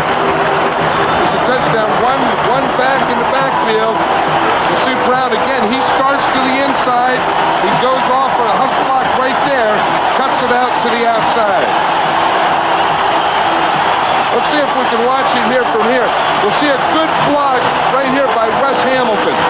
We'll see Brown start to the inside right here, cut off here, and then right into the end zone. Now watch this. Watch the right guard there. You see, we'll see a good block there, a cross block, and then Ted Brown goes booming right through and into the end zone. Hamilton did a great job on Dutton. Brown did the good running. Minnesota 24, Dallas 10. Boy, you talk about that good timeout. Did that ever pay off? I always hear the basketball guys talking about, oh, it was a good timeout, and I never knew what they were talking about, but I know one in football that Bud Grant, had he not taken that timeout, maybe that wouldn't have happened, plus he may not have had any time. Touchdown drives, can you call them drives? 1 play, 2 plays, 2 plays. Minnesota 24, Dallas 10, and that's the way they beat you. Ricardo. Fellows. At the 6.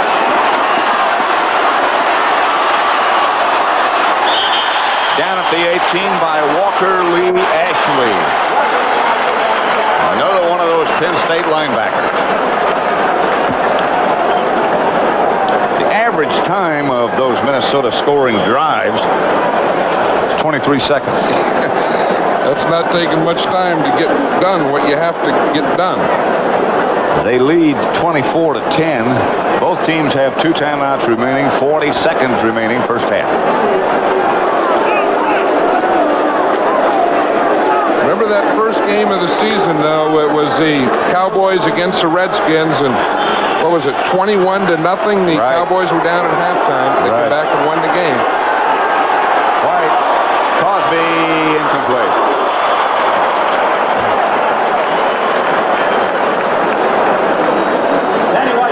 Here's where you send 3 guys deep. Doug Cosby has the middle. Butch Johnson and Drew Pearson were outside. Looks like Cosby has everyone beat, but look, right there is the safety, John Turner. Had he caught that ball, there would have been a real collision anyway. He would have suffered. 10 out of 20 for Danny White, 84 yards, the 1 interception. And he has scored the lone Dallas touchdown on a rollout. Drew Pearson comes wide to the right. 35 seconds left to play first half. 10, Minnesota. White gives to Dorsett. Some room and out of bounds. Got enough for a first down. They'll move the sticks. They also stop the clock with 30 seconds to go. Dorsett 17 carries, 86 yards. What Grant said, as John Madden mentioned earlier, one thing we have to do is stop Dorsett. So far they haven't really done that, but they've at least contained him. Well, and they've done some other things. They had that big play on defense, which just gave them a touchdown. They had 2 big passes to Sammy White, neither of which include stopping Dorsett. Donley is split out to the left as Dallas goes from the shotgun. Drew Pearson, the intended receiver, knocked away. Carl Lee, the defender, and a good defensive play by Carl Lee. It was the same type of thing that the Vikings are doing. They're giving a little cushion. But once the ball's in the air, they're reacting, and they're hitting the receiver just as the ball is getting there. That's about the 4th time that that's happened in this first half.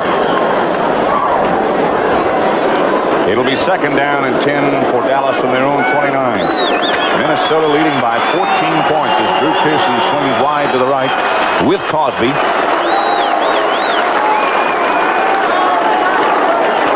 Shotgun. Flag is down. Middle screen is run. John Springs, the ball carrier. Springs gets out to the 40. Willie Teal made the stop. 17 seconds left to play. Let's see what the penalty is.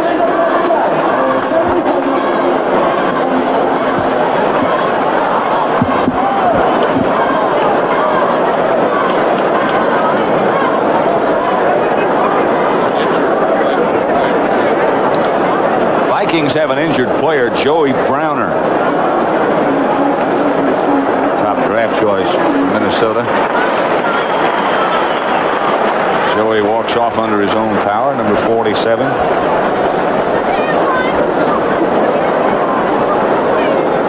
Dallas will keep the play. The penalty was against Minnesota. Bob Frederick, the referee, obviously having a little difficulty with the microphone that we could hear. The defense, now we can hear. Number 75 was offside. It will be refused, which will make it a first down. There is a timeout.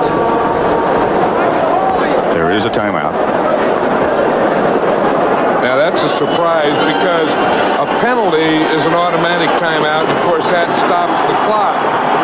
I'm sure that Tom Landry's upset if that was against the Cowboys, because if you know there's a penalty, the clock is stopped anyway. But if you still call timeout, they have that new rule this year that anyone can call timeout at any time. So Dallas is charged with a timeout. That means they only have one left now, with 17 seconds left to play in the first half. Minnesota 24, Dallas 10. Vikings have 2 timeouts remaining. Dallas has only 1. 17 seconds left to play. The Vikings one more time have taken advantage of every break that has come their way. You know, we were talking about the game we did last week and the Rams and the Jets. It seemed like every other play was a penalty. We just saw that penalty there. That was only the 2nd penalty called this half. The Vikings had 2. The Cowboys have yet to be penalized. We think we set a record last week for holding penalties. We have 11 that were accepted. Right. Philadelphia 21, Atlanta 7, second quarter. San Francisco playing very well now. 17-6 over New England at the half.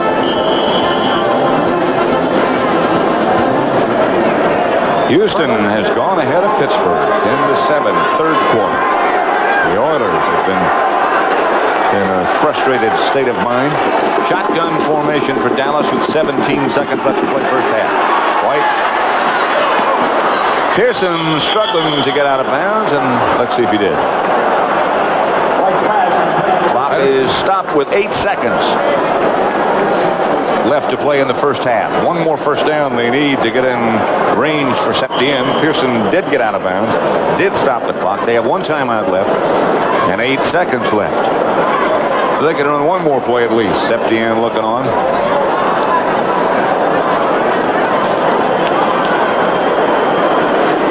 Donley trots off. Pearson goes left. Butch Johnson comes right. Shotgun formation for Dallas from Minnesota. 44. Here comes the blitz. White throw. Johnson has it. And he gets out of bounds. Stops the clock at the Viking 27 with 2 seconds left to play, and here comes Septien. It was a good throw by Danny White, and it was a good pattern by Butch Johnson. Watch from the shotgun. Watch the rush that he has. Now, that's where the shotgun helps. I mean, he got that ball away just as he was hit. See, now watch Butch Johnson. He's outside here. He's going to start inside. Now watch. He starts inside like he's going in. You see there? And then he plants his left foot, drives back to the outside. The ball is thrown right there, hits him, and he's able to get out of bounds with 2 seconds left. 45 yards out this time for Rafael Septien. He's already hit one from that distance today. He missed from longer.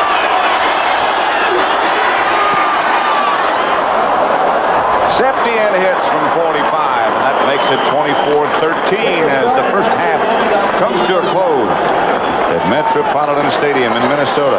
Minnesota 24, Dallas 13.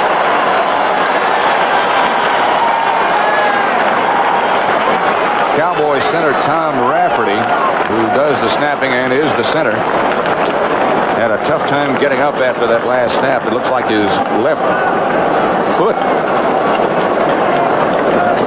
Like he's been working on yoga. I'll tell you, that's a tough position, that center on that field goal, because everyone wants to crowd in that middle, and since he has his head between his legs, they like to get the push on him.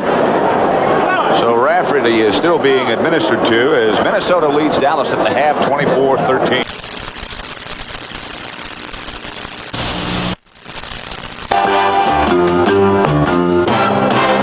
Welcome back to New York. It is hard to believe that the Green Bay Packers are the same team that was dominated Monday night by the Giants. That 49 points in the first half establishes a record. That's the most points ever scored in a half.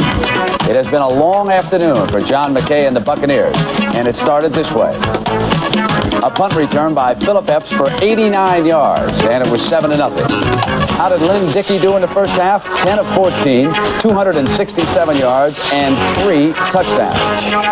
This was his first. The rookie, Jesse Clark. 75 yards for the score.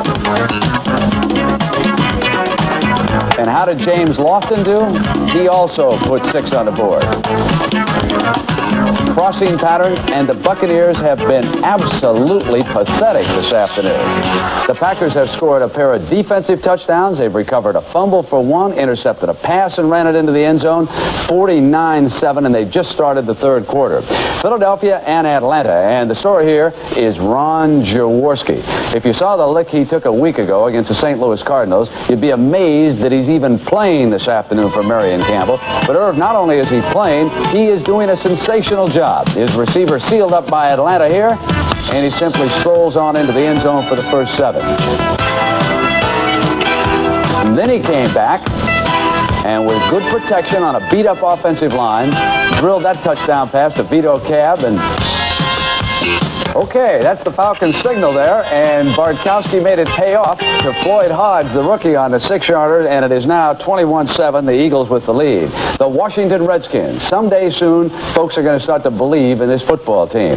They have dominated the Los Angeles Raiders, who are playing without the great Marcus Allen because of an injured leg. 17-7 right now. The Redskins and Joe Theismann in the lead at the half. Cincinnati has just scored again, so it is now 31-21 over the Baltimore Colts. They are in the third quarter there.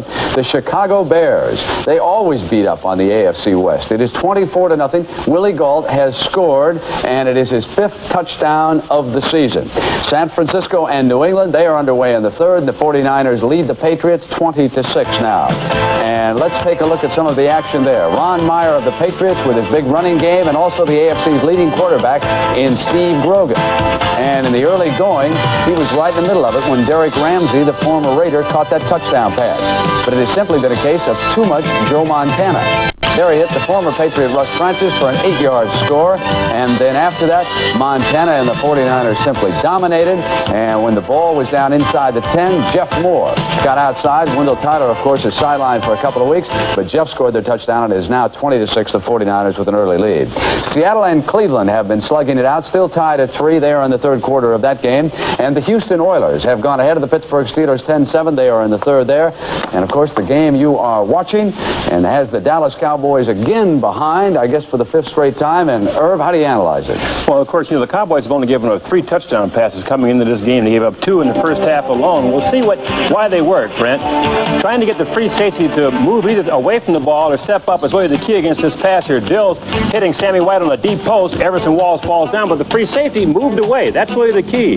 Dill's this time working against the blitz, looking for the free safety. He steps up, throws behind him deep. Sammy White, 2nd touchdown of the day. So really the key, I guess, in beating that Cowboys secondary is to get that free safety to make a bite. Here, Danny White faking a run, can't find anybody, scrambles in for himself for a 2-yard touchdown ran, but a few plays later, Danny White fumbled for the Cowboys. The Vikings recovered, and Ted Brown ran in from 5 yards out, and the Vikings have a commanding 24-13 lead. But remember now, the Cowboys have controlled teams in the 4th quarter, and they've scored 46 points and only given up 21. The free safety has been biting. Now, how do you change that? You're a former defensive back. What adjustment must the Cowboys make? You tell the free safety, don't react to the first move. Stay back there and read it. Hold the count, and then move. All right. The NFL Today will continue on CBS after these messages from your local stations.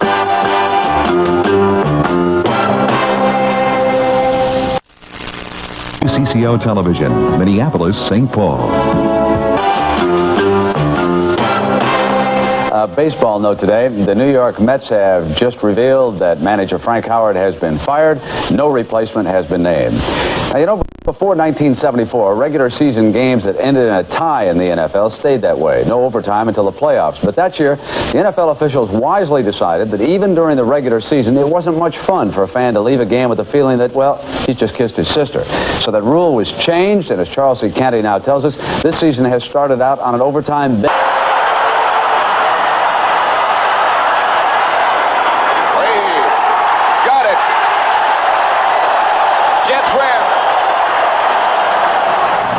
Overtime games are usually rare in the NFL, but not this year. Already there have been 8 sudden death games, and we're closing in on the record 13 overtime games played in 1980. Why the increase? Parity in the league. I think that's the biggest reason. I think the teams are very even now. You look at the teams that are on the top and on the bottom, and it could be reversed in a lot of cases. An overtime game can be won or lost in just a single play. Usually the outcome rests on the shoulders of a field goal kicker. How do they react? I was thinking tremendous. I'm going to get a chance finally, because I've never had a chance to actually win a ball game, and I was psyched up for it, and I was very positive. Snap, kick, it's up, it's long, yes! It's good! The Saints win it! The Saints win it overtime! You get into those situations, you just got to be totally blank kind of thing and confident that you can just go ahead and strike it, and you're a hitman. You get paid to put in that one shot nobody else will, and that's in essence the nature of our profession. Seemingly one of the most important decisions about overtime takes place before the extra period even starts, the coin flip. But is it that important? In 80 regular season games, including those played this year, the team that won the toss was victorious 50% of the time. And of those 40 wins, 24 came on the team's first possession after winning the flip. The Baltimore Colts did just that last week. They won the toss and on their first possession kicked a field goal to defeat the Chicago Bears. Winning in sudden death can be exhilarating, but the Bears found their second straight overtime loss extremely unpleasant. I feel a tremendous amount of pressure because I think the monkey's on our backs there. I think that after losing 2 in overtime, I think that it does hurt more. It's almost like a cancer that starts eating into you, and it makes you not only unhappy and discomfortable, but it makes you start wondering at times why. Or both teams should touch the ball in overtime, right? No, I think the first team to score should win. You have You're wrong on that. Let me go out and ask Pat Summerall and John Madden what they think about that. Pat? Brett, I'm not so sure about the overtime business. I think, as long as I can remember, I think I was in the first overtime game of any consequence, Baltimore, New York, and we just took it for granted that that's the way it was.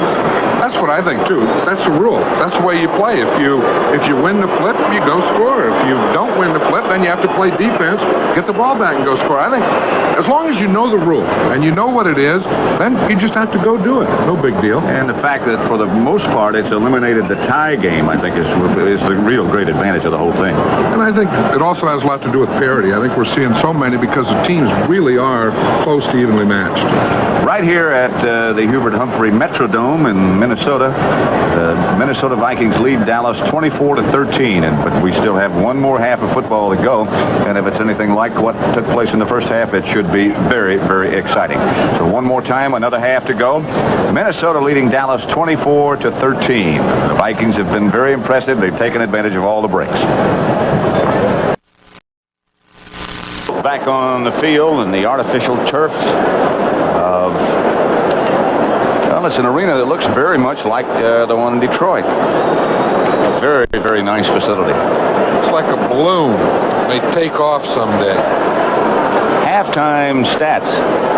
First downs, Dallas 16, Minnesota 8. 106 yards rushing, 115 passing for the Cowboys. Turnovers. Seems like every game, that is the key factor. Time of possession, look at that. That can be misleading indeed. Dallas 50 plays, Minnesota just 23, but 3 of them were touchdown plays. 2 touchdowns from Dills to White, and a 5-yard touchdown run by Ted Brown. You know, one of the things about that time of possession, though, and the 50 plays, and sometimes it tends to wear that defense down a little. And you have your defense on the field too long, they get too many shots at them. Sometimes they start to break a little in that fourth quarter. Ricardo kicks off, shanks it off the side of his foot. Fellows takes it. Fellows out of the pack. Good return. Dallas up to the 39-yard line before Walker Lee Ashley makes the stop. 24-yard return by Fellows. Second half just beginning. Pat Summerall with John Madden at the Metrodome in Minnesota. Vikings leading 24-13. 14:51 left to play third quarter. Houston 10, Pittsburgh 7, fourth quarter. Pittsburgh's getting shocked twice in a row. Last week it was the New England Patriots that beat them. Now they're losing to the Houston Oilers. Pittsburgh had the ball all day but lost to New England. Same thing is happening here. White, Dorsett. Nothing. Scott Studwell. First man in purple to make contact, number 55. Good play by Studwell. What happened when the guard over him pulled, he stepped up through the hole that he vacated and caught Dorsett in the backfield. Now he's got linebacker eyes, doesn't he? Let's see if we can watch it. He's right here in the left of the screen. You see the guard pull across? He stepped right up. You see that? Right that hole that was created. He stepped right through that hole and caught Dorsett. He does have those linebacker eyes. He does. 2nd and 10. Dorsett is the lone setback about 8 yards deep, and White drops the throw. Blitz is on.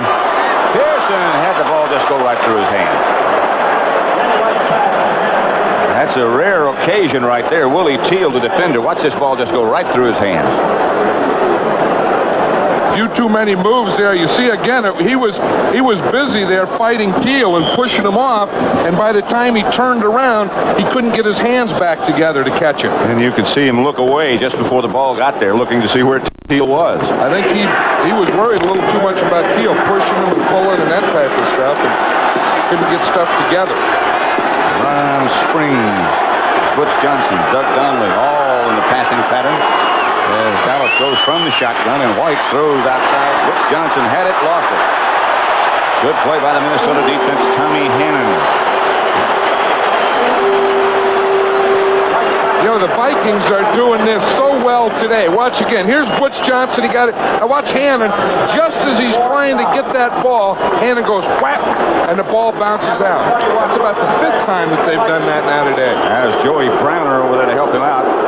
Warren goes back in punt formation for the Cowboys, and Rufus Bess goes back deep for Minnesota. Bess standing at about his own 18, and Warren will punt from his 22. Or make it about the 25 by the time he's stepping. Good kick. Hanging. Dallas down quickly as Rufus Bess is hit by Bates, who was the first one there, and Angelo King was right behind him. 51-yard punt, 3-yard return by Rufus Bess. And the Vikings will take over. Let's check out the injury situation and see. Rafferty, who was hurt, as you recall, on Septien's field goal just before the conclusion of the first half, has what is known as a turf toe. Got his foot jammed into this artificial surface. Kurt Peterson has a slight concussion. He probably won't play anymore. Rafferty looks like he might be back. Here's Brown. Down by Bob Bruni. Randy White there to help out. The Dallas Cowboys are a funny team this year. You watch them, and they look like they just play hard enough to win. They play the type of game that they have to win. If you score a bunch, we'll score a bunch. If you don't score many, we won't score many. You turn over, we'll turn over. It's like the other team dictates to them. Minnesota goes on a quick counter against the Dallas passing defense, and they shut it down. Anthony Dickerson tripped him up. John Dutton also with an assist. I think that's one of the things that the Vikings are trying to do is get into a pass offensive formation and then run. And do it before Dallas has a chance to do all their shuffling around. 3rd down and 3. The line of scrimmage is the Minnesota 22 with the Vikings leading 24-13. 12:40 left to play in the 3rd quarter. Steve Dills is the Viking quarterback. Ted Brown is the lone setback. All of them in the black shoes. Dills intended for Brewer. Bounced off his hands. Incomplete. Dickerson on the coverage. And Minnesota will have to punt. Greg Coleman will come on to do his act. Did a good job in the first half. You know, Greg Coleman was saying that this is his stadium. This is his arena. He's like one of those male dogs. He's kind of possessive. He said, no matter what punter comes in here, I want to beat him in my stadium. So far he has. That's a nice motivator. My house. Seats 62,000. We have a lot of friends. Rod Hill. Looking for someplace to go, finds a little bit of room and gets out to the 45 before Dennis Johnson makes a stop. So Dallas will take over at their own 45 with 12:16 left to play 3rd quarter, trailing 24-13. For the most comprehensive pregame coverage of college football, join Brent Musburger, Pat O'Brien, and Aaron Persigan on the NCAA Today, Saturdays on CBS Sports. The NCAA Today begins the day next Saturday. That is from a football viewpoint. And then it's Alabama against Penn State. Our old buddy Ray Perkins against our old buddy Joe Paterno. Things are better for Perkins than for Paterno at the moment, at least. Although he's got him back on the track. Minnesota in a blitz. White back to throw. Has Ron Springs. Springs for 9. Dennis Johnson belted him out of bounds. You know, Ron Springs is different for a fullback. Most fullbacks do a lot of the inside running. Ron Springs is one of the big receivers in this Cowboy offense. See how he sneaks through there? Look, he starts, goes through the right side, and comes around to the left underneath the linebackers, and picks up about 9 yards. Not bad. But you see him how he kind of hunched over there and sneaked through behind that tackle and guard? You don't see him. 2nd and 1. Dennis Johnson in black shoes like the rest of the Vikings, but high-top black shoes. That really looks different. Door set, nothing. Fumble. White drops on it. Oh, did they tear that down. Fred McNeil led the Viking defense, and Dorsett never had a chance. This is a way to stop the running game with penetration. Watch it from the left. It'll be Fred McNeil coming through. He's coming on a blitz. Watch him right there. He just goes right through the block, and he hits Dorsett before he can get turned upfield. Danny White was in good position. Watch that. You see right there, the guard is trying to get to him, and he just couldn't get there. That was Baldinger, Brian Baldinger, who's playing for Kurt Peterson. He's got there a half a step late. Peterson has the stomach flu, not a concussion, as we said a minute ago. It's 3rd and long. 11. White. Flag is dropped quickly. Pass is incomplete, intended for Butch Johnson. Let's see what the penalty is about. Vikings are applauding, so it must be against the Cowboys. And will they take this one? No, they'll turn that one down and make them punt, I'm sure. That's 3rd down. You don't want to give them another shot at your defense. Tom Landry is saying to Dick Nolan, what the heck are we doing? Well, you look at that Dallas lineup. Penalty will be refused. 4th down. They have 2 new offensive linemen playing. Glenn Titensor is playing center, and Baldinger is playing guard. Washington leading, you saw 20-7 over the Raiders. This is John Warren. So 2 new offensive linemen can make a big difference. A missed block on one play and a holding penalty on the next, back to back. 4th down. They refuse the penalty. Here's Warren. They put the pressure on him. He gets it off. And that one will stay up there a long time. Rufus Best, fair catch at the 16-yard line where Minnesota will take over. Hang time 4.6. You'd be happy with that. He would be. The center on that play was Tom Rafferty. He didn't play the regular play, but he went in to snap and to punt, and he couldn't run downfield. And he's limping off the field right now. 24-13. Minnesota still lead.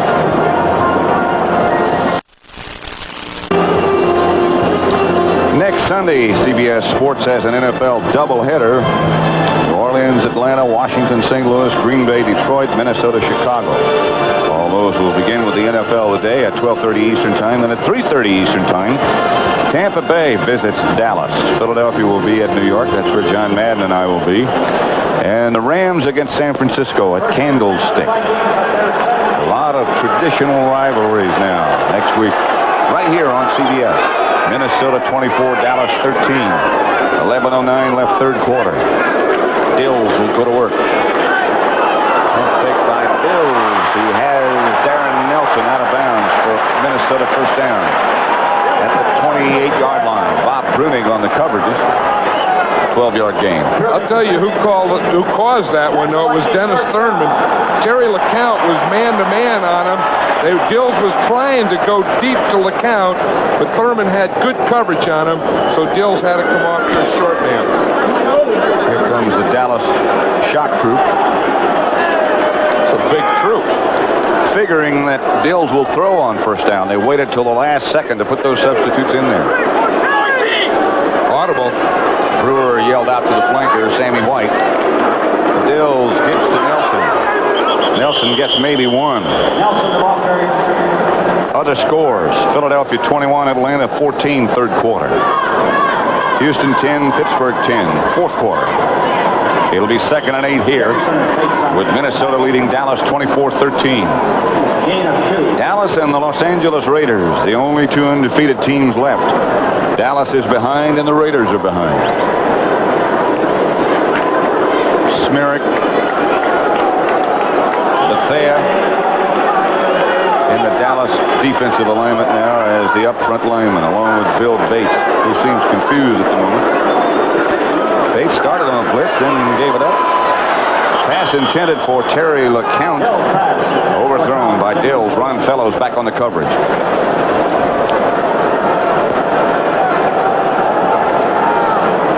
Bill Bates, until the last minute, didn't appear to be exactly sure where he should go. You know, the Cowboys are using a different type defense. They're using their pass defense on 1st down and then 2nd down and trying outguessing Bud Grant and Steve Dills. And so the first play, they audibilized to a run. The second, they said, what the heck, I have to pass.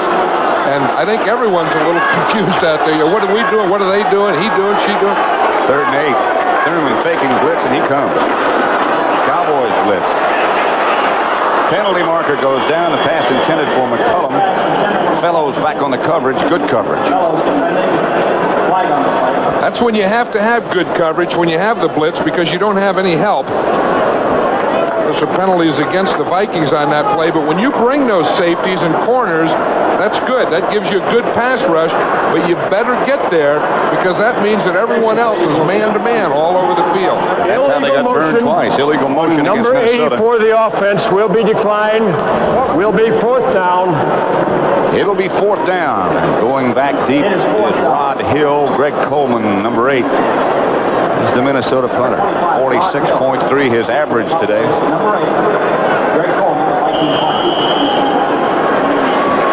Hill will do the handling. Coleman's a good athlete.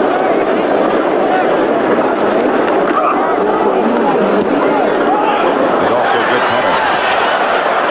Hill goes back to his own 16, heads straight up the field. He's got a slot. Rod Hill with Coleman facing him. Hill gets back into Minnesota territory. Good return by Rod Hill. He looks a lot more confident than he did at one time back there. I'll tell you, you were just saying that Greg Coleman is a good athlete. On this play, he had to be because he got the ball. He outkicked his coverage a little on that one.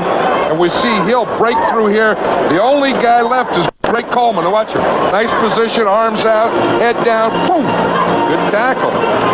Well done, Greg. 24-13 Minnesota. Pat Summerall and John Madden, the Metrodome in Minneapolis, Minnesota. We gave you an incorrect score a minute ago. We had a 10-10. It's 14-10 Pittsburgh over Houston. And that is correct. San Francisco 30, New England 6, and those 49ers are back, I think. They're for real, and they're back, and all those things. And the big difference with them is the 49ers. I mean, their defense. Right. Big difference in the 49ers. 2 years ago when they were in the Super Bowl, they played such good defense, and now they're back playing that way. Here comes reverse. That's Butch Johnson, Matt Blair, and Fred McNeil. Not fooled at all. McNeil, number 54. Now to Brent Musburger in New York. As the Raiders have just scored on the Redskins. That one's 20-14 Washington. Here is Bartkowski of Atlanta. He is bringing the Falcons back against the Philadelphia Eagles. This time he hits Stacey Bailey. He's already hit his other rookie wide receiver, Hodge, and now it's 21-14. Back to Pat and John. Back here in Minnesota, it's 24-13 still, as it was at the half. Dallas has the ball at the Minnesota 47. They still go with 2 new offensive linemen right in the middle. Crosby shoves his way about 9-yard gain. John Turner made the stop. Baldinger and Titensor are the 2 new offensive linemen. Chicago 24, Denver 7 there. Neither team has converted on a 3rd down situation since the first quarter. In fact, Minnesota is 0 for 6 on 3rd downs today. It's 3rd and 2. Crosby got 8 on that connection with White. That's the story I was just telling you. Ron springs the lone setback. 2 tight ends lined up next to each other. Crosby and Dupree on the right. White. A lot of time. Billy Joe Dupree got the first down and got a wallop. John Turner put the hammer on. Watch this pattern again. It's a funny pattern. It's the old divide play. Both tight ends, Billy Joe Dupree and Doug Crosby, start off here. They both come in the middle. One goes outside and the other goes inside. Right there it was Dupree coming in. Crosby went outside. First down, Cowboys at the Minnesota 35. Vikings leading 24-13. 7:50 left to play 3rd quarter. Danny White with runs, springs, and Tony Dorsett behind him.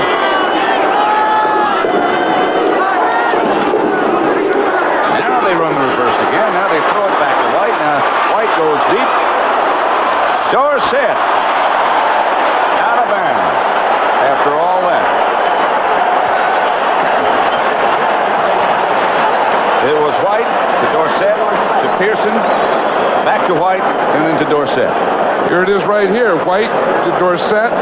And then we get a handoff here back to White. Now he's looking deep in the end zone, though, for Butch Johnson. You see that? He's looking.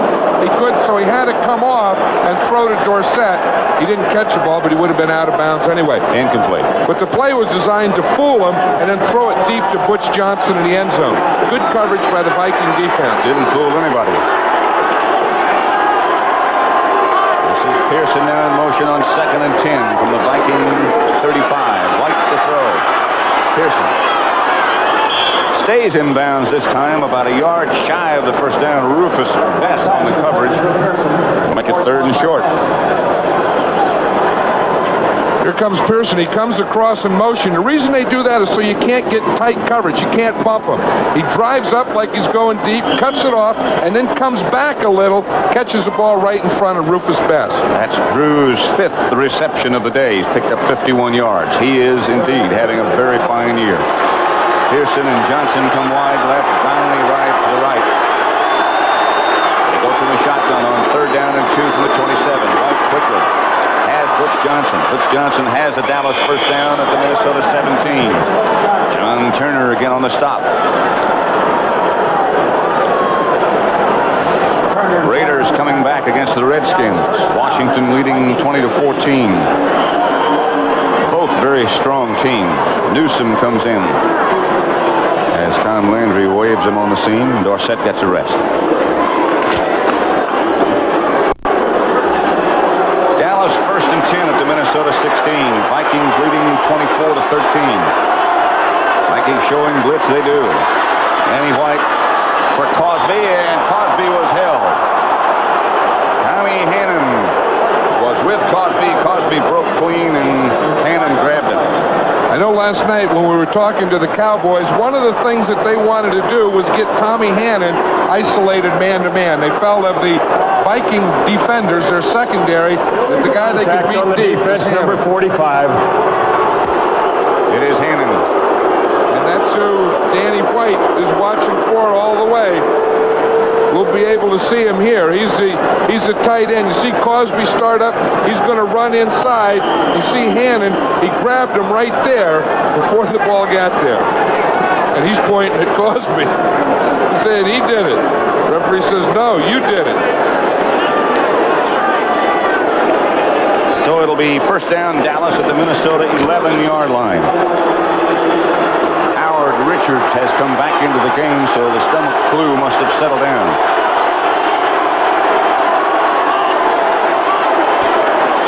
Handoff Springs. Ron Springs bangs to about the 5. James Duck White knocked him down. Just outside the 5. 5-yard gain by Springs.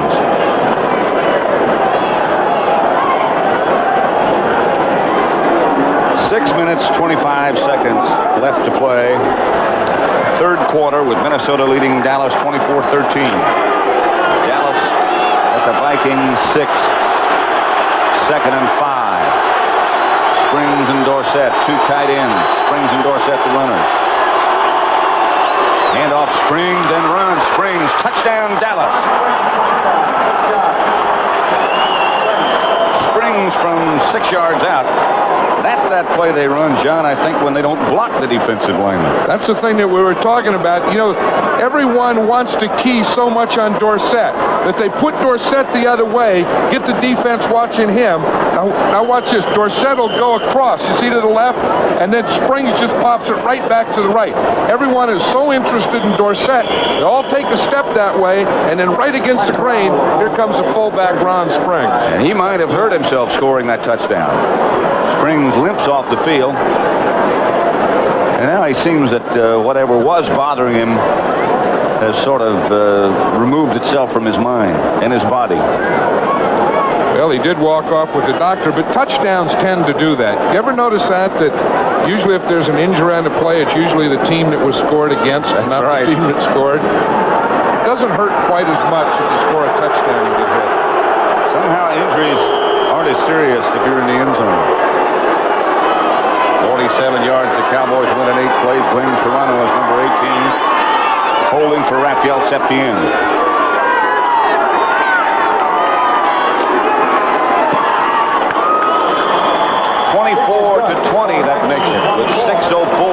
play in the third quarter. Minnesota leads Dallas. Watch that play again. See, now watch as Dorsett comes across here. He'll come across the screen like it's one to the right. You see it just hold. You see Studwell there? 55. He took a little step, a little hold. He's the guy that has to make that play, and that allowed Ron Springs to get in the end zone. Turner fell on his foot after he had scored the touchdown, and that was probably his difficulty. He does seem to be okay. Minnesota by 4, third quarter. Watch this. Ron Springs here scores a touchdown. But watch the effect of Tony Dorsett as he comes across. Watch the effect that it has on the linebacker right there, Studstill. Watch it. Now see, Dorsett comes across. Now watch right here. Stop it. You see it hold him right there? That held him enough to get Ron Springs through. The word on Ron Springs is that he just had a cramp in his leg and should be okay and should be back. Raphael Septien set to kick off. Minnesota 24, Dallas 20. Dallas has kept the ball most of the game, but Minnesota leads by 4. Septien's kick is deep and high. Darren Nelson, 2 yards deep in his end zone. Got great speed. The referee fires a penalty flag, and that's got to be illegal block above the waist or something like that. The first half of this game, we only had 2 penalties, both of them against the Vikings. And you see so much of that. You know, of course, when they changed the rule, you can't block below the waist. Then that took away the cutting. You have to block them up above, and you have a tough time staying with them. Offensive holding on the kick return team, number 47. First down and 10. Holding is the call against Joey Browner. The Vikings will operate from their own 12, first and 10. Dallas back with their regular defensive setup now, if you could ever call it that, as many changes as they make. Tall, Jones, Dutton, White, and Harvey Martin up front. Tills, Heckman. Darren Nelson was the ball carrier, but Hegman's read it perfectly. I think the Cowboys are one of those teams that on defense are so disciplined, it's very difficult to get a reverse on them. Because when the ball goes away, that other guy, Hegman in that case, had a job to do, to stay at home, stay on your side.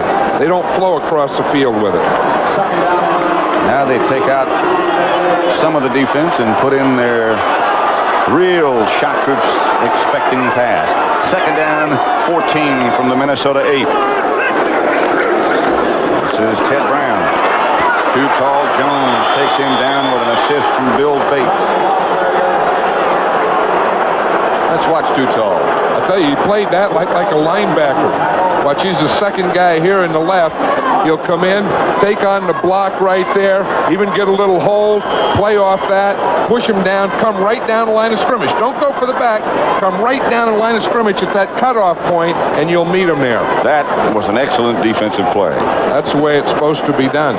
Now, the Cowboys are trying to turn the game around right here. They just got a score, then play strong defense, have them punt out of their end zone, get good field position, and go get another one. It's 3rd and 17. They're faking blitz, showing blitz. Handoff is inside to Nelson, and he struggles to about the 7. Coleman will have to punt from out of his own end zone. A play call that was a little bit unpopular with this sellout crowd. They say that they've never had a demand for tickets ever at any Viking game, including playoffs and championships, like the demand for this one. Well, the Dallas Cowboys tend to do that just about anywhere they go. I don't know if they're America's team or not, but they sure can draw a crowd. If there was room for America, they might be here. Greg Coleman standing about 8 yards deep in his own end zone. We'll check the hang time here. Rod Hill is at midfield. He'd like to get off a rocket here. Ooh, look out. Back to the 40 is Hill. Chase. Oh, what a good play, and the flag goes down. They're going to wind up with about 80 yards out of this. Is Carl Lee is the man who's down. It was a 52-yard punt, and Lee did a whale of a job. And then when you get the penalty, it's usually against the return team, so that'll add 10 more. There it is, right there. So as you say, that can be an 80-yard play. You don't get many of those. It won't show up in the rundown of statistics. But that's a big play. Coleman, remember, kicking out of his end zone. Illegal block on the kick return team number 26. That's the first penalty against Dallas that's been accepted. And that's against Michael Downs, and you see it right there. He looked like he didn't mean to do it. You see him, he kind of hit him and then pulled his hands back like he got caught. Still counts. So Dallas will take over at their own 34-yard line. Minnesota leads Dallas 24-20. We're at the Hubert H. Humphrey Metrodome in Minneapolis, Minnesota. Pat Summerall with John Madden. The Eagles and the Falcons tied at 21. Baltimore has taken the lead against Cincinnati 34-31 now, fourth quarter. Seattle over Cleveland 10-9 and one more. Pittsburgh 17, Houston 10. Here it's Minnesota 24, Dallas 20. Danny White going good. Picked off by John Turner. Headed for Butch Johnson, and Turner comes up with the interception. That makes that punt and that penalty that much bigger. Minnesota takes over out of the hold. That's the old double coverage out there. We'll see the pattern is here. Here's a short man underneath. Turner will come deep. They try and get in here. He cuts in front of it. Now watch the double coverage. We always talk about double coverage. Now watch the corner come up. He's going to get a little bump. Now he's a short man. Now here comes John Turner over. Now watch him over. He gets the jump, and he's going to jump right in front of the ball and make the interception there. That's double coverage. Short and deep zone coverage. And executed well. Minnesota first down, their own 47. They lead by 4. Steve Dills, the quarterback. Reverse coming to Darren Nelson. Dills got a block on Randy White that set up the whole thing. Flags are dropped everywhere. Steve Dills got a block on Randy White that sprung Darren Nelson. I'm surprised Steve Dills even wanted to block. They look at it running and something happens in front of them. Usually on a reverse, it's usually a clipping penalty. Anytime you see that much action and running, someone usually clips or holds or does something. Here they're trying to break Darren Nelson here in the first down. Now watch Randy White. He's the first guy to see it. It starts here, and there he goes. Here comes Darren Nelson. There's Randy White right there. A little block like Dills. Not bad. On the offense. Right there, we saw that. That was the right tackle, Tim Irwin, who made that illegal block, was from behind. Little clip.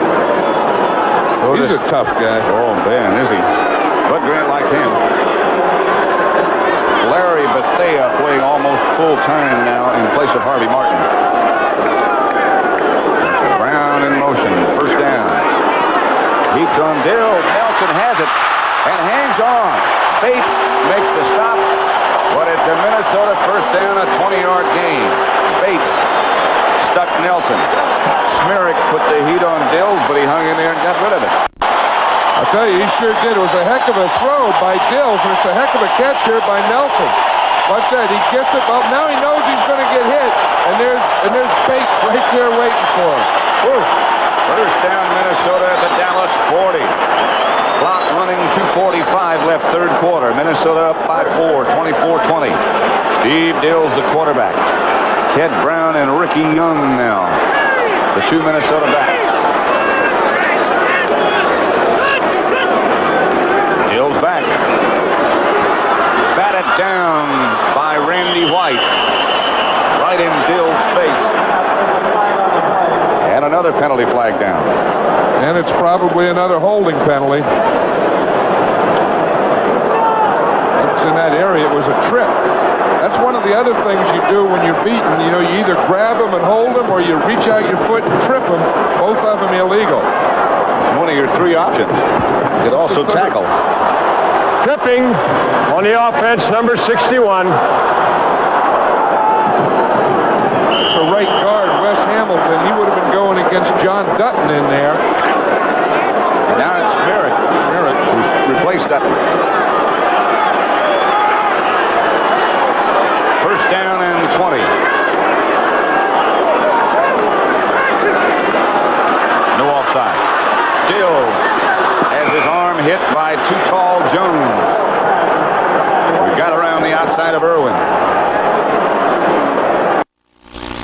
stuff to throw. You know, one thing, you can get a quarterback sack. The other thing you can do is just get there. Now watch Too Tall right here, just nicking at that arm right there, and that makes that ball wobble and looks like one of those ducks that Bud Grant goes shooting. Watch Tim Irwin here. Here's Too Tall. Look, that first move, left hand in the shoulder, right hand around and through, and then getting that right arm just up enough to throw Dills off. Threw that right arm up to get Irwin's hands off of him. 2nd and 20. Ball at the 50. Dallas showing blitz. Picked off. This is Ron Fellows, I believe. Fellows posts in for the touchdown. Dallas takes the lead. 59 yards by Fellows. 2 big weeks in a row for him. Ron Fellows was just sitting out there. He saw that all the way. Dills doesn't have a real strong arm. The ball hangs up there. Watch him from the shotgun. He looks all the way. He looks at his receiver all the way. Fellows sees the ball, jumps right in front of McCollum, and then there's no one there. Give an assist to Dennis Thurman, who was right in Dill's face when he let the ball go. Dallas takes the lead, 26-24. Lynn Carano will hold for Raphael Septien. Big plays by this Dallas defense the last, 3 weeks in a row? 3 weeks in a row.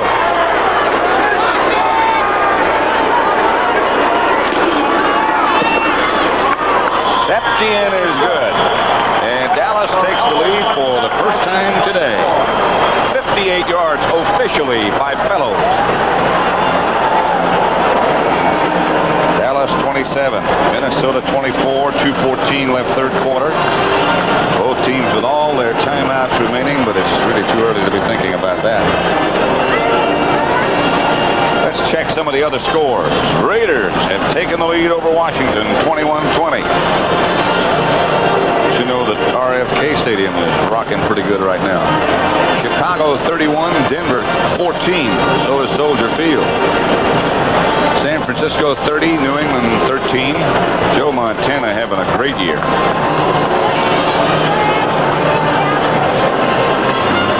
Here at the Metrodome, Tom Landry's Dallas Cowboys lead Minnesota 27-24. First time they've had the lead today, and Green Bay 55-7 over Tampa Bay. They kind of slowed down a little. At that rate they started, they were going to beat him 100. They were going to score 100 points. Can you imagine flying back to Tampa Bay tonight? 49-7 at the half. Here it's 27-24, Dallas over Minnesota. Raphael Septien will kick off. 2 minutes, 14 seconds left to play in the third quarter. It's the first time Dallas has been ahead today. Steve Dills take over the Minnesota offense.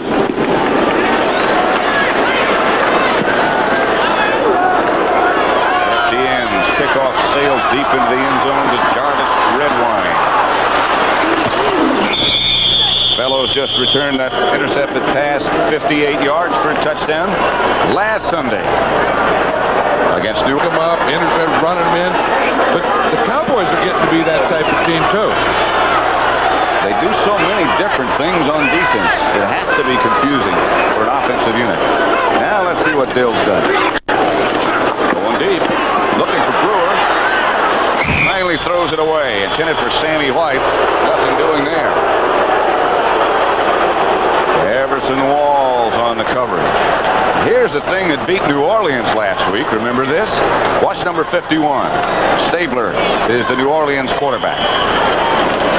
You know, the interesting thing on that play, Pat, it wasn't supposed to be a blitz. That was Anthony Dickerson. He was just reading run. He had the inside run responsibility. He stepped in there, found a hole, and just ran after Stabler and sacked him. Dills is 10 out of 23, 2 interceptions, 2 touchdowns, and drops the throw again. Dallas puts the heat on it. Ted Brown struggles for the first down with Bill Bates around his ankles. Ted Brown, a very, very underrated player. He showed some strength on that play. You know, he's one of those guys. Look at the size of thighs that he has on there. that he's carrying there. That's a tough thing. When you grab around those thighs, first of all, you have to have long arms to get around there, but that's where his power comes from. He just kind of ran a little while with Bates. He is 5'10" and 210.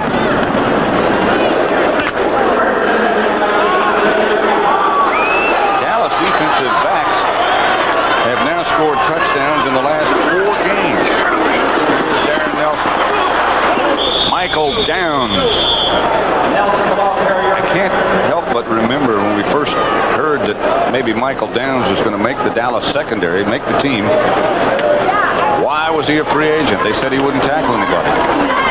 Played at Rice. They found out later on that he had a bad shoulder throughout his... That was the thing. He had like a pinched nerve in his shoulder, and it was bothering him the whole year. And that's one of the things with scouting. You know, you not only have to find out what a guy does, you have to find out why. Second down 9 from the 36. Here comes Thurman up. Here goes Thurman after Dills. Out of the field is Brown. Michael Downs right there to make the stop. First final of the day. Pittsburgh 17, Houston 10, and some sad low times in Houston.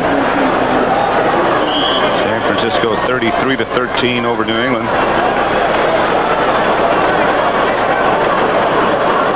Houston still hasn't won a game. It'll be 3rd and 5 here at the Metrodome. Pat Summerall and John Madden with 30 seconds left to play third quarter. Dallas leading 27-24. From the shotgun, Dills operates. Down the middle, Anthony Dickerson was the closest defender. The pass was intended for Bob Brewer, and Dills just couldn't get it there. He was under pressure.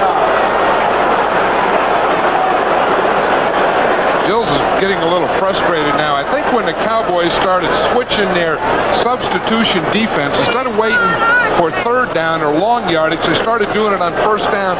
I got the feeling that kind of unnerved Dills a little, because he knew before he was getting regular defense on running downs and pass defense.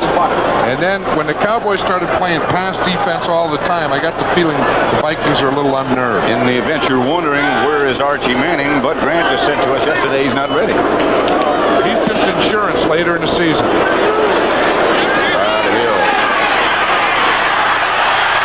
Down very quickly again is Carl Lee. Boy, has he made a couple of great plays on punt coverage. There's Archie Manning. You know, when he came here, of course, he couldn't have his old number 8. Well, he was traded. He said, yeah. He said, you have to wear black shoes, Dad? This is Dorsett. Got a blocker in front and some room outside and now some inside. Dorsett outside the 35 to the 37. Willie Teal finally took him down, but Dorsett will now go over 100 yards. Will not quite. 20 for 98. Bunch of moves that he has here. Now, here we see the off-guard pull, and you see he waits for that block. He sets it up, inside it. Now he's going to get a little block there from Butch Johnson. He darn near broke that thing. And about 4 Vikings showed up. That's the end of the third quarter with the score. Dallas 27 minutes. Not too many folks catch him, do they? Pretty good coming from behind, too. Yeah, they did it again today. Dorsett swung in motion to the left. Springs sweeps to the left. And he picks up about 4 out to the Minnesota 40. Scott Studwell is the first Minnesota tackler there. Springs had a cramp when he scored the touchdown a few minutes ago, but seems to be okay now. Raiders 28, Washington 20. That'll come as cause for celebration in Dallas. They're a pretty good team coming from behind, too, the Raiders. Pretty good team all the way up and down. Of course, one of the 2 undefeated teams. The Raiders and the Cowboys. Both unbeaten. Both leading now. Springs again. Springs outside the 45 to the 47, about a half-yard shy of a first down. Tommy Hannon made the stop. You know, one of the things we were talking about after the half was the fact that time of possession didn't mean a lot because the Vikings were ahead. But the Cowboys had 50 plays. They had a lot of time of possession. And what that does is it keeps the defense out in the field, wears them down a little, and you really don't see the results of that until you get into fourth quarter. And we may be seeing the start of that right now. I think you're very, very right. Phil Pozderick now is the left tackle, and Pat Donovan is the tight end on the left side. Hoffby and Dupree lined up to the right. Dorsett. I think he got the first down. It's going to be close. Fred McNeil. First down, Dallas. McNeil made the stop. Clock running, 13:15 left to play. That's a Dallas first down at their 47. You know, when you're one of those big guys, one of those big defensive linemen, and you're in there and getting pounded on every play and chasing quarterbacks and reverses and stuff, you get a little tired, you know, because it's every play. There's no off play for a defensive lineman. He's making contact every play. And it does wear you down. First down, Dallas at their own 47. White to Dorsett. Dorsett now goes well over 100. Dorsett scampers down inside the 30 to about the 28. Matt Blair finally brought him down.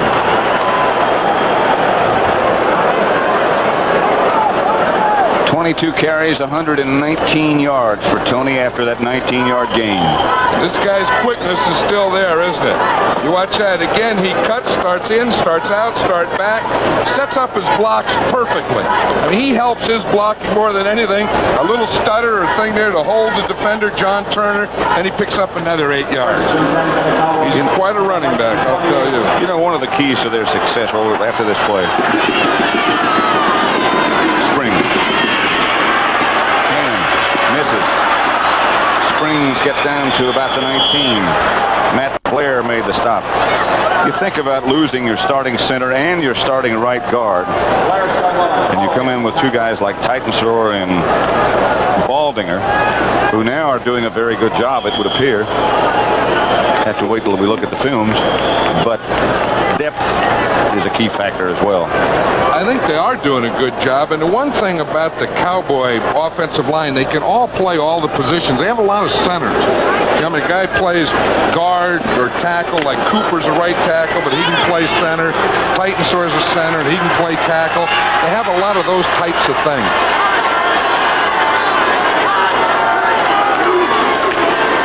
Springs, nothing doing. Very quickly there is Randy Holloway. Didn't fool anybody. But the other thing is don't you get the feeling about the Cowboys that they just do what they have to? Yep. You know, like they were going and they were going to play, and then boom, Minnesota gets ahead, and they say, geez, we better start scoring some points here. And then they get ahead. Now they just kind of settle in and play a little scrimmage. Like you almost wind them up, but don't wind them too tight.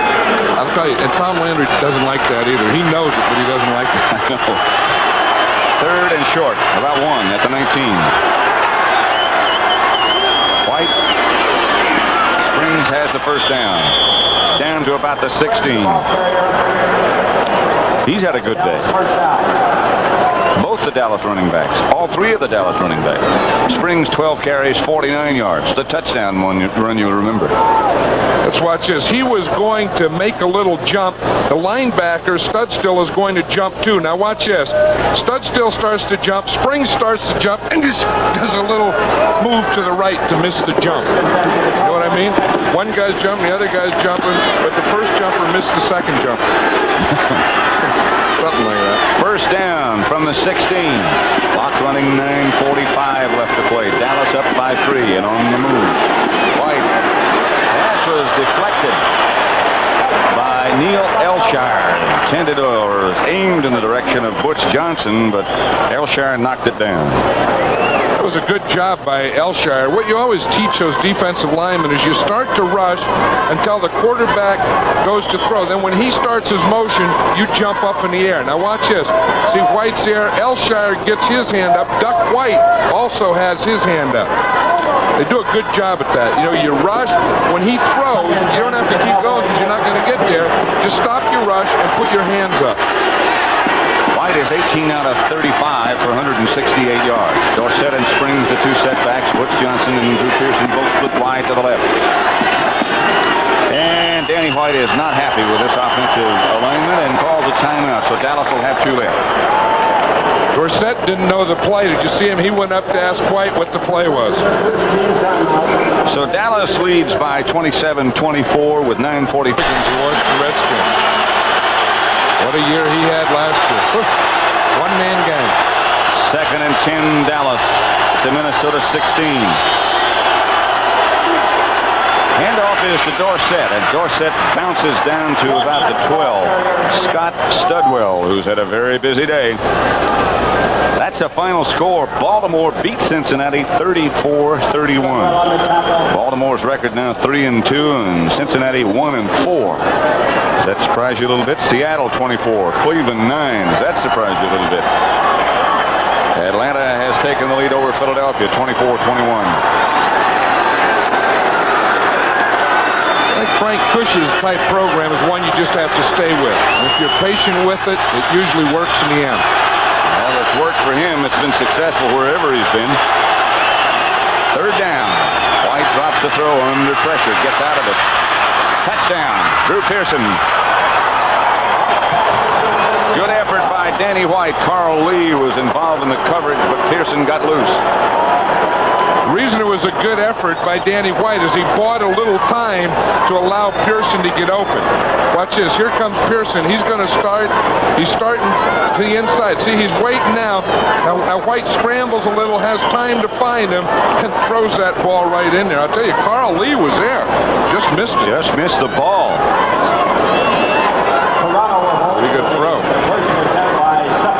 Pretty good pattern by Pearson. Result, touchdown. Raphael Septien with Toronto holding. Pearson has caught 6 passes, 62 yards. Septien is through again. It is Dallas 34, Minnesota 24. Minnesota led 24-10 late in the second quarter. Now, the effect that motion has is Crosby starts in motion. That gets the Viking defenders looking this way and opens the hole here for Pearson. Watch that. Watch him go in motion. Now watch those secondary guys. They're all looking over there to the right of Crosby, and Pearson sneaks right in behind him in a big opening. Pretty good job by Carl Lee, though. I mean, he had a man-to-man all over the field. He just left him alone, and he almost knocked it down. He made a couple of great plays on special teams. Here's Septien kicking off. Jarvis Redwine way back deep in his end zone, bobbles and will stay. Minnesota will take over at their own 20. They kick out down in the end zone. The Vikings will start from their 20. Raphael Septien now has 500 career points. 10 points today put him at that figure. Is there a better kicker in the NFL? If you had to pick one kicker to kick on your team, if you had a team, would you pick him? I'd pick him. Yeah, I sure would too. Scoring drive, 11 plays, 84 yards. They kept the ball 6 minutes, 18 seconds.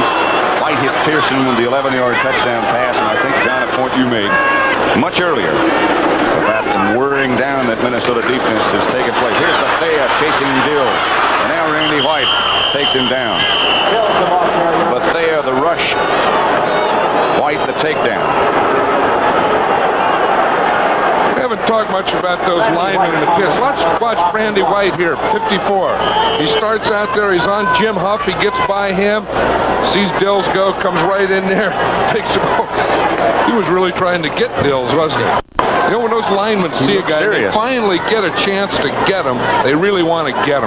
Especially if he's a quarterback. I don't know why they want to hit the quarterback harder. Well, because they chase him all day. Yes.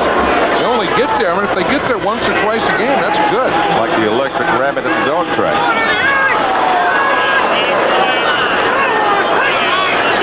Dills this time goes from the shotgun. Again, but they have put on the pressure. This is Sammy White. White stays on his feet. White out to just shy of midfield. Rod Hill was the defender. Good job by White and by Dill.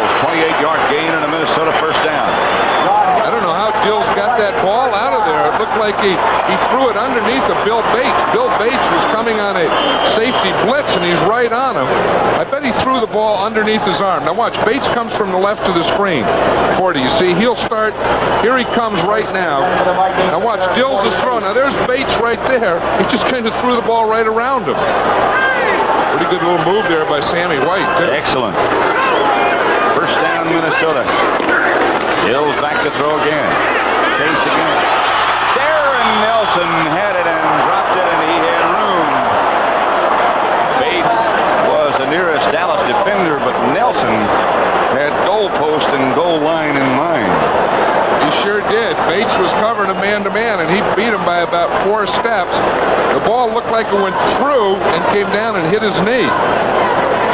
But Grant's saying, boy, that was the right play. We had the right play. We just didn't catch the ball. As he said about Dills, he can't catch him. All he can do is throw him. That's right. And he threw it right there, and Nelson never did have it. He bounced off his hands and bounced off his knee. 2nd and 10 from the 48. Just over 7 minutes left to play. Minnesota's in motion. Dills is down. Pass is incomplete. Intended for Ted Brown. Downs was the closest defender, but Thurman put the heat on. It wouldn't have been right anyway because the Vikings had illegal motion. Watch, here comes Dennis Thurman, number 32. No one picks him up, and he's right in Dills' face as he tries to throw the ball. But Sammy White... Motion on the offense, number 85, will be refused. 3rd down. Right, as Sammy White was coming in motion, he went forward. So that play wouldn't have counted had they had a completion. Dallas refuses the penalty. Cowboys leading 34-24. It's 3rd and 10. Minnesota stacks up all their wide receivers, all 3 of them to the right side.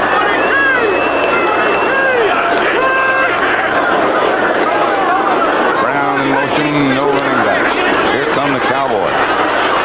There go the Vikings. Intercepted by Rod Hill. Tender receiver was Sammy White. Rod Hill comes up with the interception. That's the Cowboys' 3rd of the day off Steve Dill. Let's watch Sammy White. He's the inside guy here.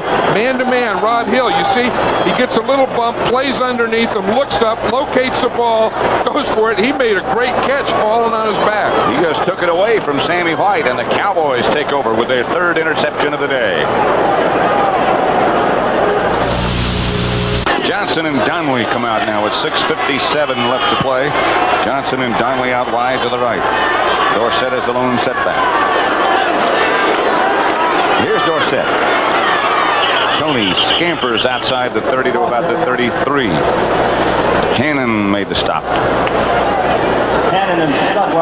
Let's watch the blocking here. We'll see the right guard and the right tackle. The ball's going to start to the right and then go to the left.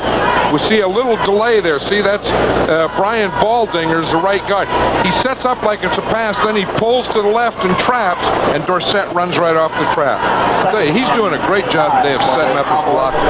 Being right there, right after the block. Good block by Baldinger. He had a great training camp. White. Springs.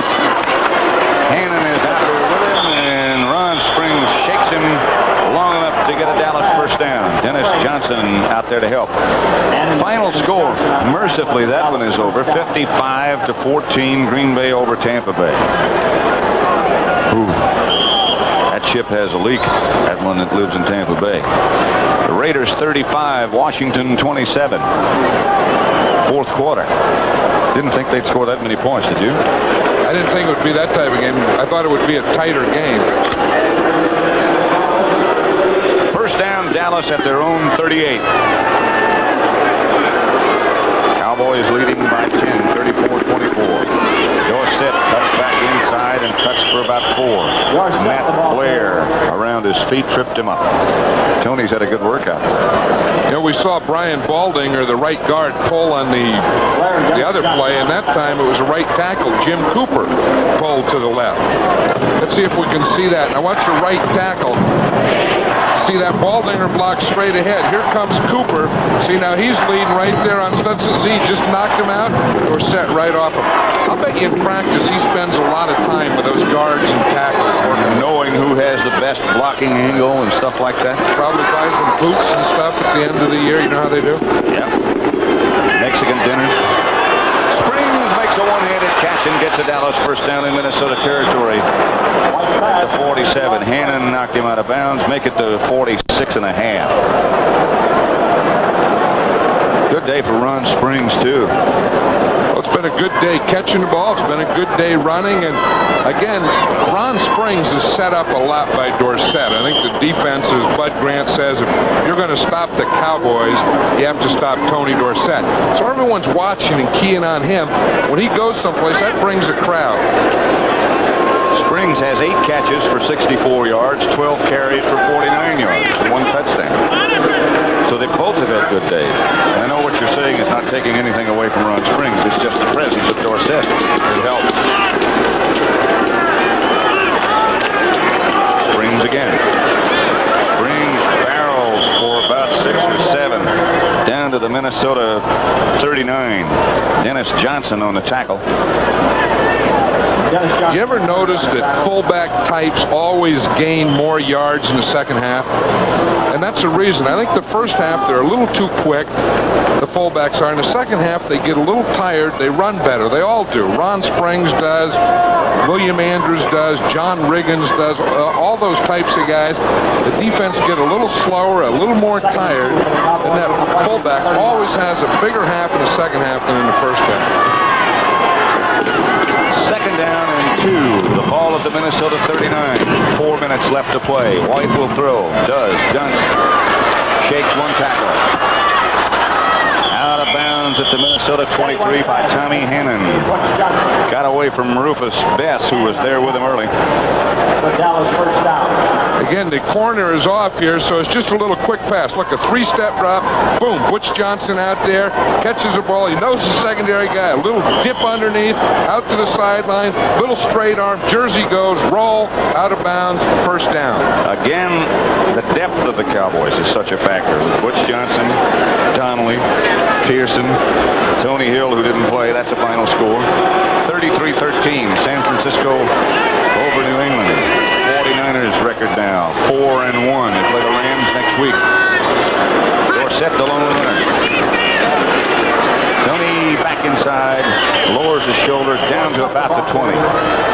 Charlie Johnson made the stop, and again, that is pretty much the story of Dorsett's talent. He knew he had not much, and rather than take a heavy shot, he just sort of ducked under everything. That's why he's stayed in this league so long and why he's going to stay so much longer, because he knows if there's nothing there'll be another down and another day. 36 games in which he's gained over 100 yards. 1,000 yards going all the way back to his collegiate days, back before that in high school, and until last year, every year as a pro. Last year, forget about it.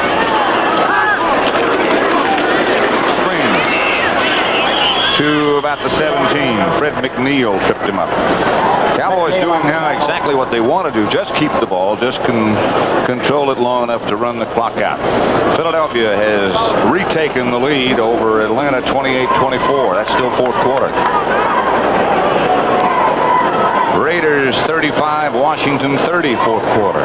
Did not, as you said, John, think it would be that kind of game. St. Louis 7, Kansas City nothing, first quarter. Detroit 3, the Rams nothing, first quarter.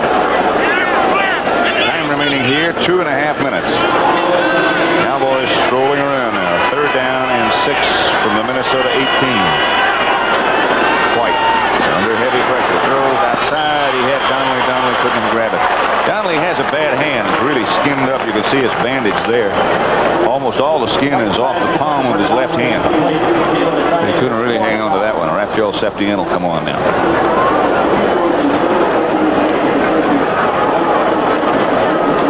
It's kind of hard to catch when your hand hurts. Sure is. You know, the things that are normal, that ball just kind of sliding in there. You know, that shock of hitting a hand is a little much. From 35 yards out, Raphael Septien, 2 out of 3 for the day. He missed from 55 yards. Hit twice from 45. hits from 35. No, I wouldn't look any further if he could be my kicker. And I wouldn't look any further if he could be my runner. Dallas 37, Minnesota 24. 37 points. Dallas has had the ball 37 minutes and 7 seconds. Point a minute. Minnesota's had the ball 19 minutes, 57 seconds. Does that come out even? 2:16 left on the clock. Too much for me. I'm just learning that a knee equals 2 feet. Don't need any more of that, man. 2:16 left to play. Septien will kick off and drives it deep. This is Darren Nelson, a yard deep in the end zone, and out he comes, and down he goes. Ron Fellows. Bill Bates down to make the stop. Let's see what it's like going down on the field. There's Bates right there, number 40. You see, he beats his blocker. Some guys just have a nose for that ball. Just kind of locate that. Look at Bates hits him and spins him around. He couldn't even get going again. Darren Nelson couldn't.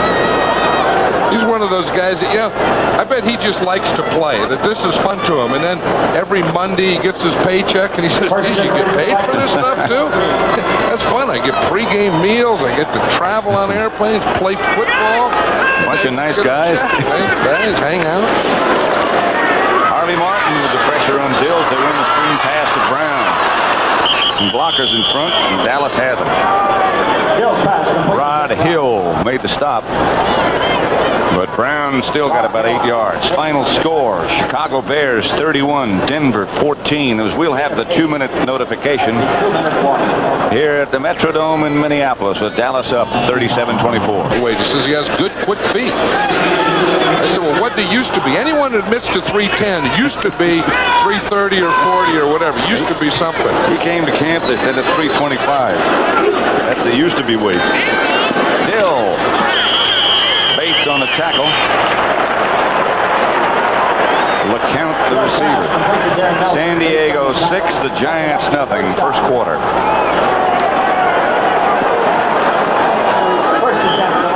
Dallas has 28 first downs. Minnesota 13. Here's Bill back to throw. Dave Casper. Casper taken down by Anthony Dickerson. Casper gets a pretty good reception, doesn't he? Well, of course, this is a team that Casper belongs on. He was born in Minnesota, grew up in Wisconsin, played at Notre Dame, likes to hunt and fish and those type of things. He's a Minnesota type of guy, and the trade was made, Dave Casper and Archie Manning, and they made a lot of deal about Manning, but he's going to be an insurance quarterback for this team. But before it's over, I think Casper is really going to help the Vikings. Really had so many great years for you, the Raiders. Well, he's one of those guys that can do everything, I think, and Bud Grant will do a good job with him. When he came in, he told Bud Grant, he said, I'm a little backward. And Bud said, I don't care what you are. He said, backward or whatever, just play football forward, and that's okay for me. So Casper said, okay, and got a haircut. Bud says he's one of those guys who is easy to coach, but he wants to know why you tell me to do what I'm supposed to do. He's always, if they had an IQ test that they could give in the NFL and they put all the players together and they all took this test, Dave Casper would probably end up the winner of that competition. Instead of lifting weights and refrigerators and stuff. He looks good in black shoes, too. 2nd and 3. Hill chased by Jones. Pass picked off again by Fellows. Now they say no catch. Dave Casper was the intended receiver that time. Let's see how he's running his patterns. He starts out here. He's in the right there, number 44. We have him isolated all the way. Push him up. Now plant. Now come back. Come back to the ball. Okay, that's a little slow starting. Well, the ball bounced to him. You can't do anything with that anyway. But see, he was a little slow from the time he decided to make his hook to get back. I still coach him. I can tell. Yeah, he's like my son. He's a heck of a... He still listens. Can't hear, though. 3rd down and 3. 1:27 left to play. Cowboys just keying off. Smirek underneath Dills. Dills gets it to Casper. Casper stays on his feet. Lateral.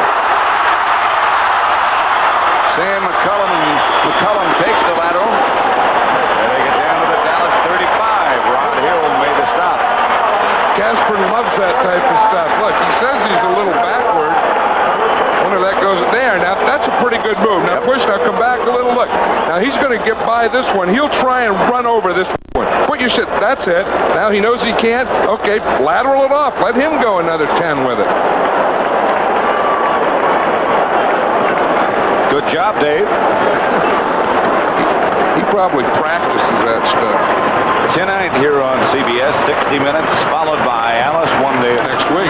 Right, we'll be there. We saw the timeouts remaining, a minute 14 left to play. Hills makes a one-handed catch. Throws for White, incomplete. Rod Hill on the coverage. He was right with him. As I said before, I think when the Cowboys started giving the Vikings that what they call a 4-0 defense, 4 defensive linemen, no linebackers, and the 7 defensive backs, I think that really shook Dills a little, and they've never recovered from that.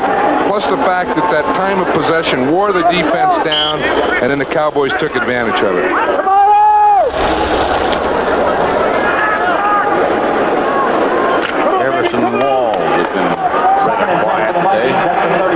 Now he looks at Terry LeCount across from him with White flanked to the inside.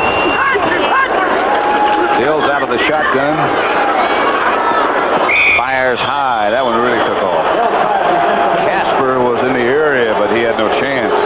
1:05 left to play. Cowboys 37, Minnesota 24. You know what's unfair, and Everson Walls did it last night, and everyone tends to do it. You know, I don't fly airplanes. I go other ways, and everyone that has any experience in an airplane will come up and tell me about it. We were in the hotel of the Cowboys, and he couldn't wait to tell me about some flight he had. The landing gear couldn't get down or something. My palms start to sweat. Which make you decide that you're never going to fly. Yeah, I know where I'm staying, but everyone has to tell me.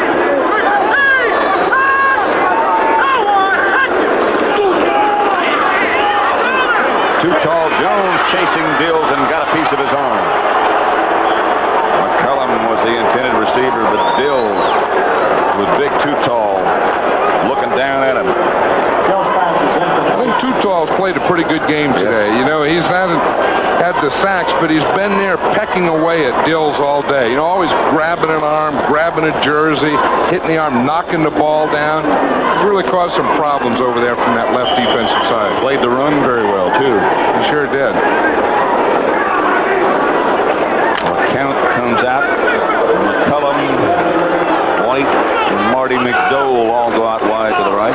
Mike Jones also in the game. Dills from the Minnesota shotgun.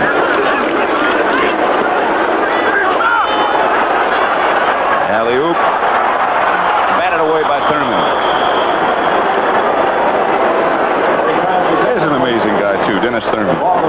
Not big enough, not fast enough, not quick enough, but does a great job. That's right. They said he wasn't big enough or fast enough to play free safety when he played there, so the Cowboys moved him out to corner where you have to be faster and quicker, and he's done an excellent job there.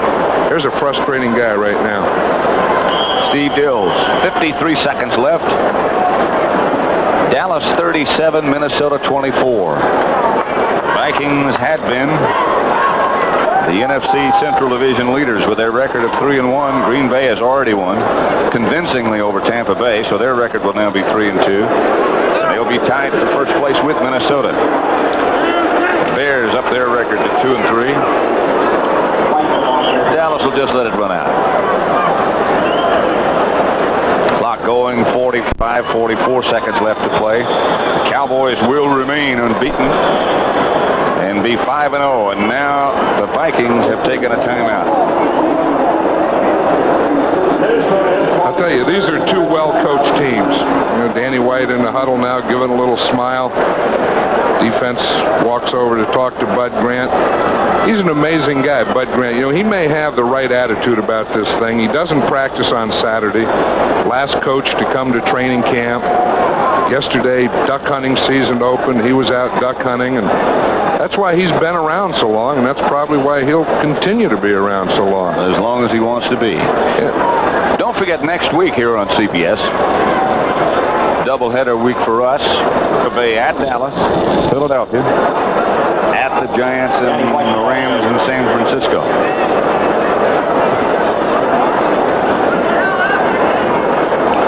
the game is over, we will be talking with some of the Dallas players. Tom Landry looks like he'll enjoy the ride home. Tom just sort of rolls along. You're talking about Bud Grant. He just sort of said, well, yeah, that's the way it is. Nothing we can do about it. Well, they're two of a kind. Last night I was asking Tom Landry if Tony Dorsett would be able to play well with that cast, and he says, yeah. And he said, geez, I hope he can. We asked him about what they were doing on defense. He said, I'm really not sure. Well, Minnesota was ahead 24-10 at one point. Dallas comes back and wins 37-24. Still seem to get off to slow starts in games, and we asked Danny White why he thinks that's true. Well, it's hard to say. They got a lot of little things going wrong. I think we made some definite strides this week over last week and played much better all-around offensive football. Once again, there were big plays that turned the game around for us, and it seemed that late in the game we really got our offense going and it looked good. I think that'll be a real confidence boost to us later on. Danny, I had the feeling that you kind of wore them down in the first half. Great time of possession, and then you took advantage of them in the second half. Well, Coach, it was a situation where we had holes open all over the field. We knew we could move the ball on them. We were just having little timing mistakes. The blitzes were getting to us a little bit in the running game and the passing game. We had a lot of confidence going in the locker room at halftime, and that was a big plus for us. Danny, thank you very much. If you'd hand the headset over to Tony Dorsett. Tony, do you hear us yet? I sure do. What about carrying the ball so much with a bad wrist? How do you feel about that? Well, I feel pretty confident going into the game because I still have mobility with my fingers. The wrist is cracked slightly, but it didn't bother me at all carrying the ball. I just couldn't carry it in my right hand, and it was hard running to my right to try to maneuver guys and fight off defenders. You know what impressed me, Tony, is last night you didn't even eat anything there at that dinner, and you played so well today. But really what impressed me was how well you work with your offensive linemen, and you just set up their blocks and run off them. Well, John, the thing coming into this game was we were trying to execute, especially the second half. And, our linemen, I try to tell them if they move them, I'll groove them. And so when they go out there and they give me a little crease out there, with my God-given talents, I'm able to maneuver some people at times in the secondary and make some things happen for us. Final score, Dallas 37, Minnesota 24 for John Madden. Pat Summerall saying so long from Minnesota. Now let's go back to Brent Musburger in New York.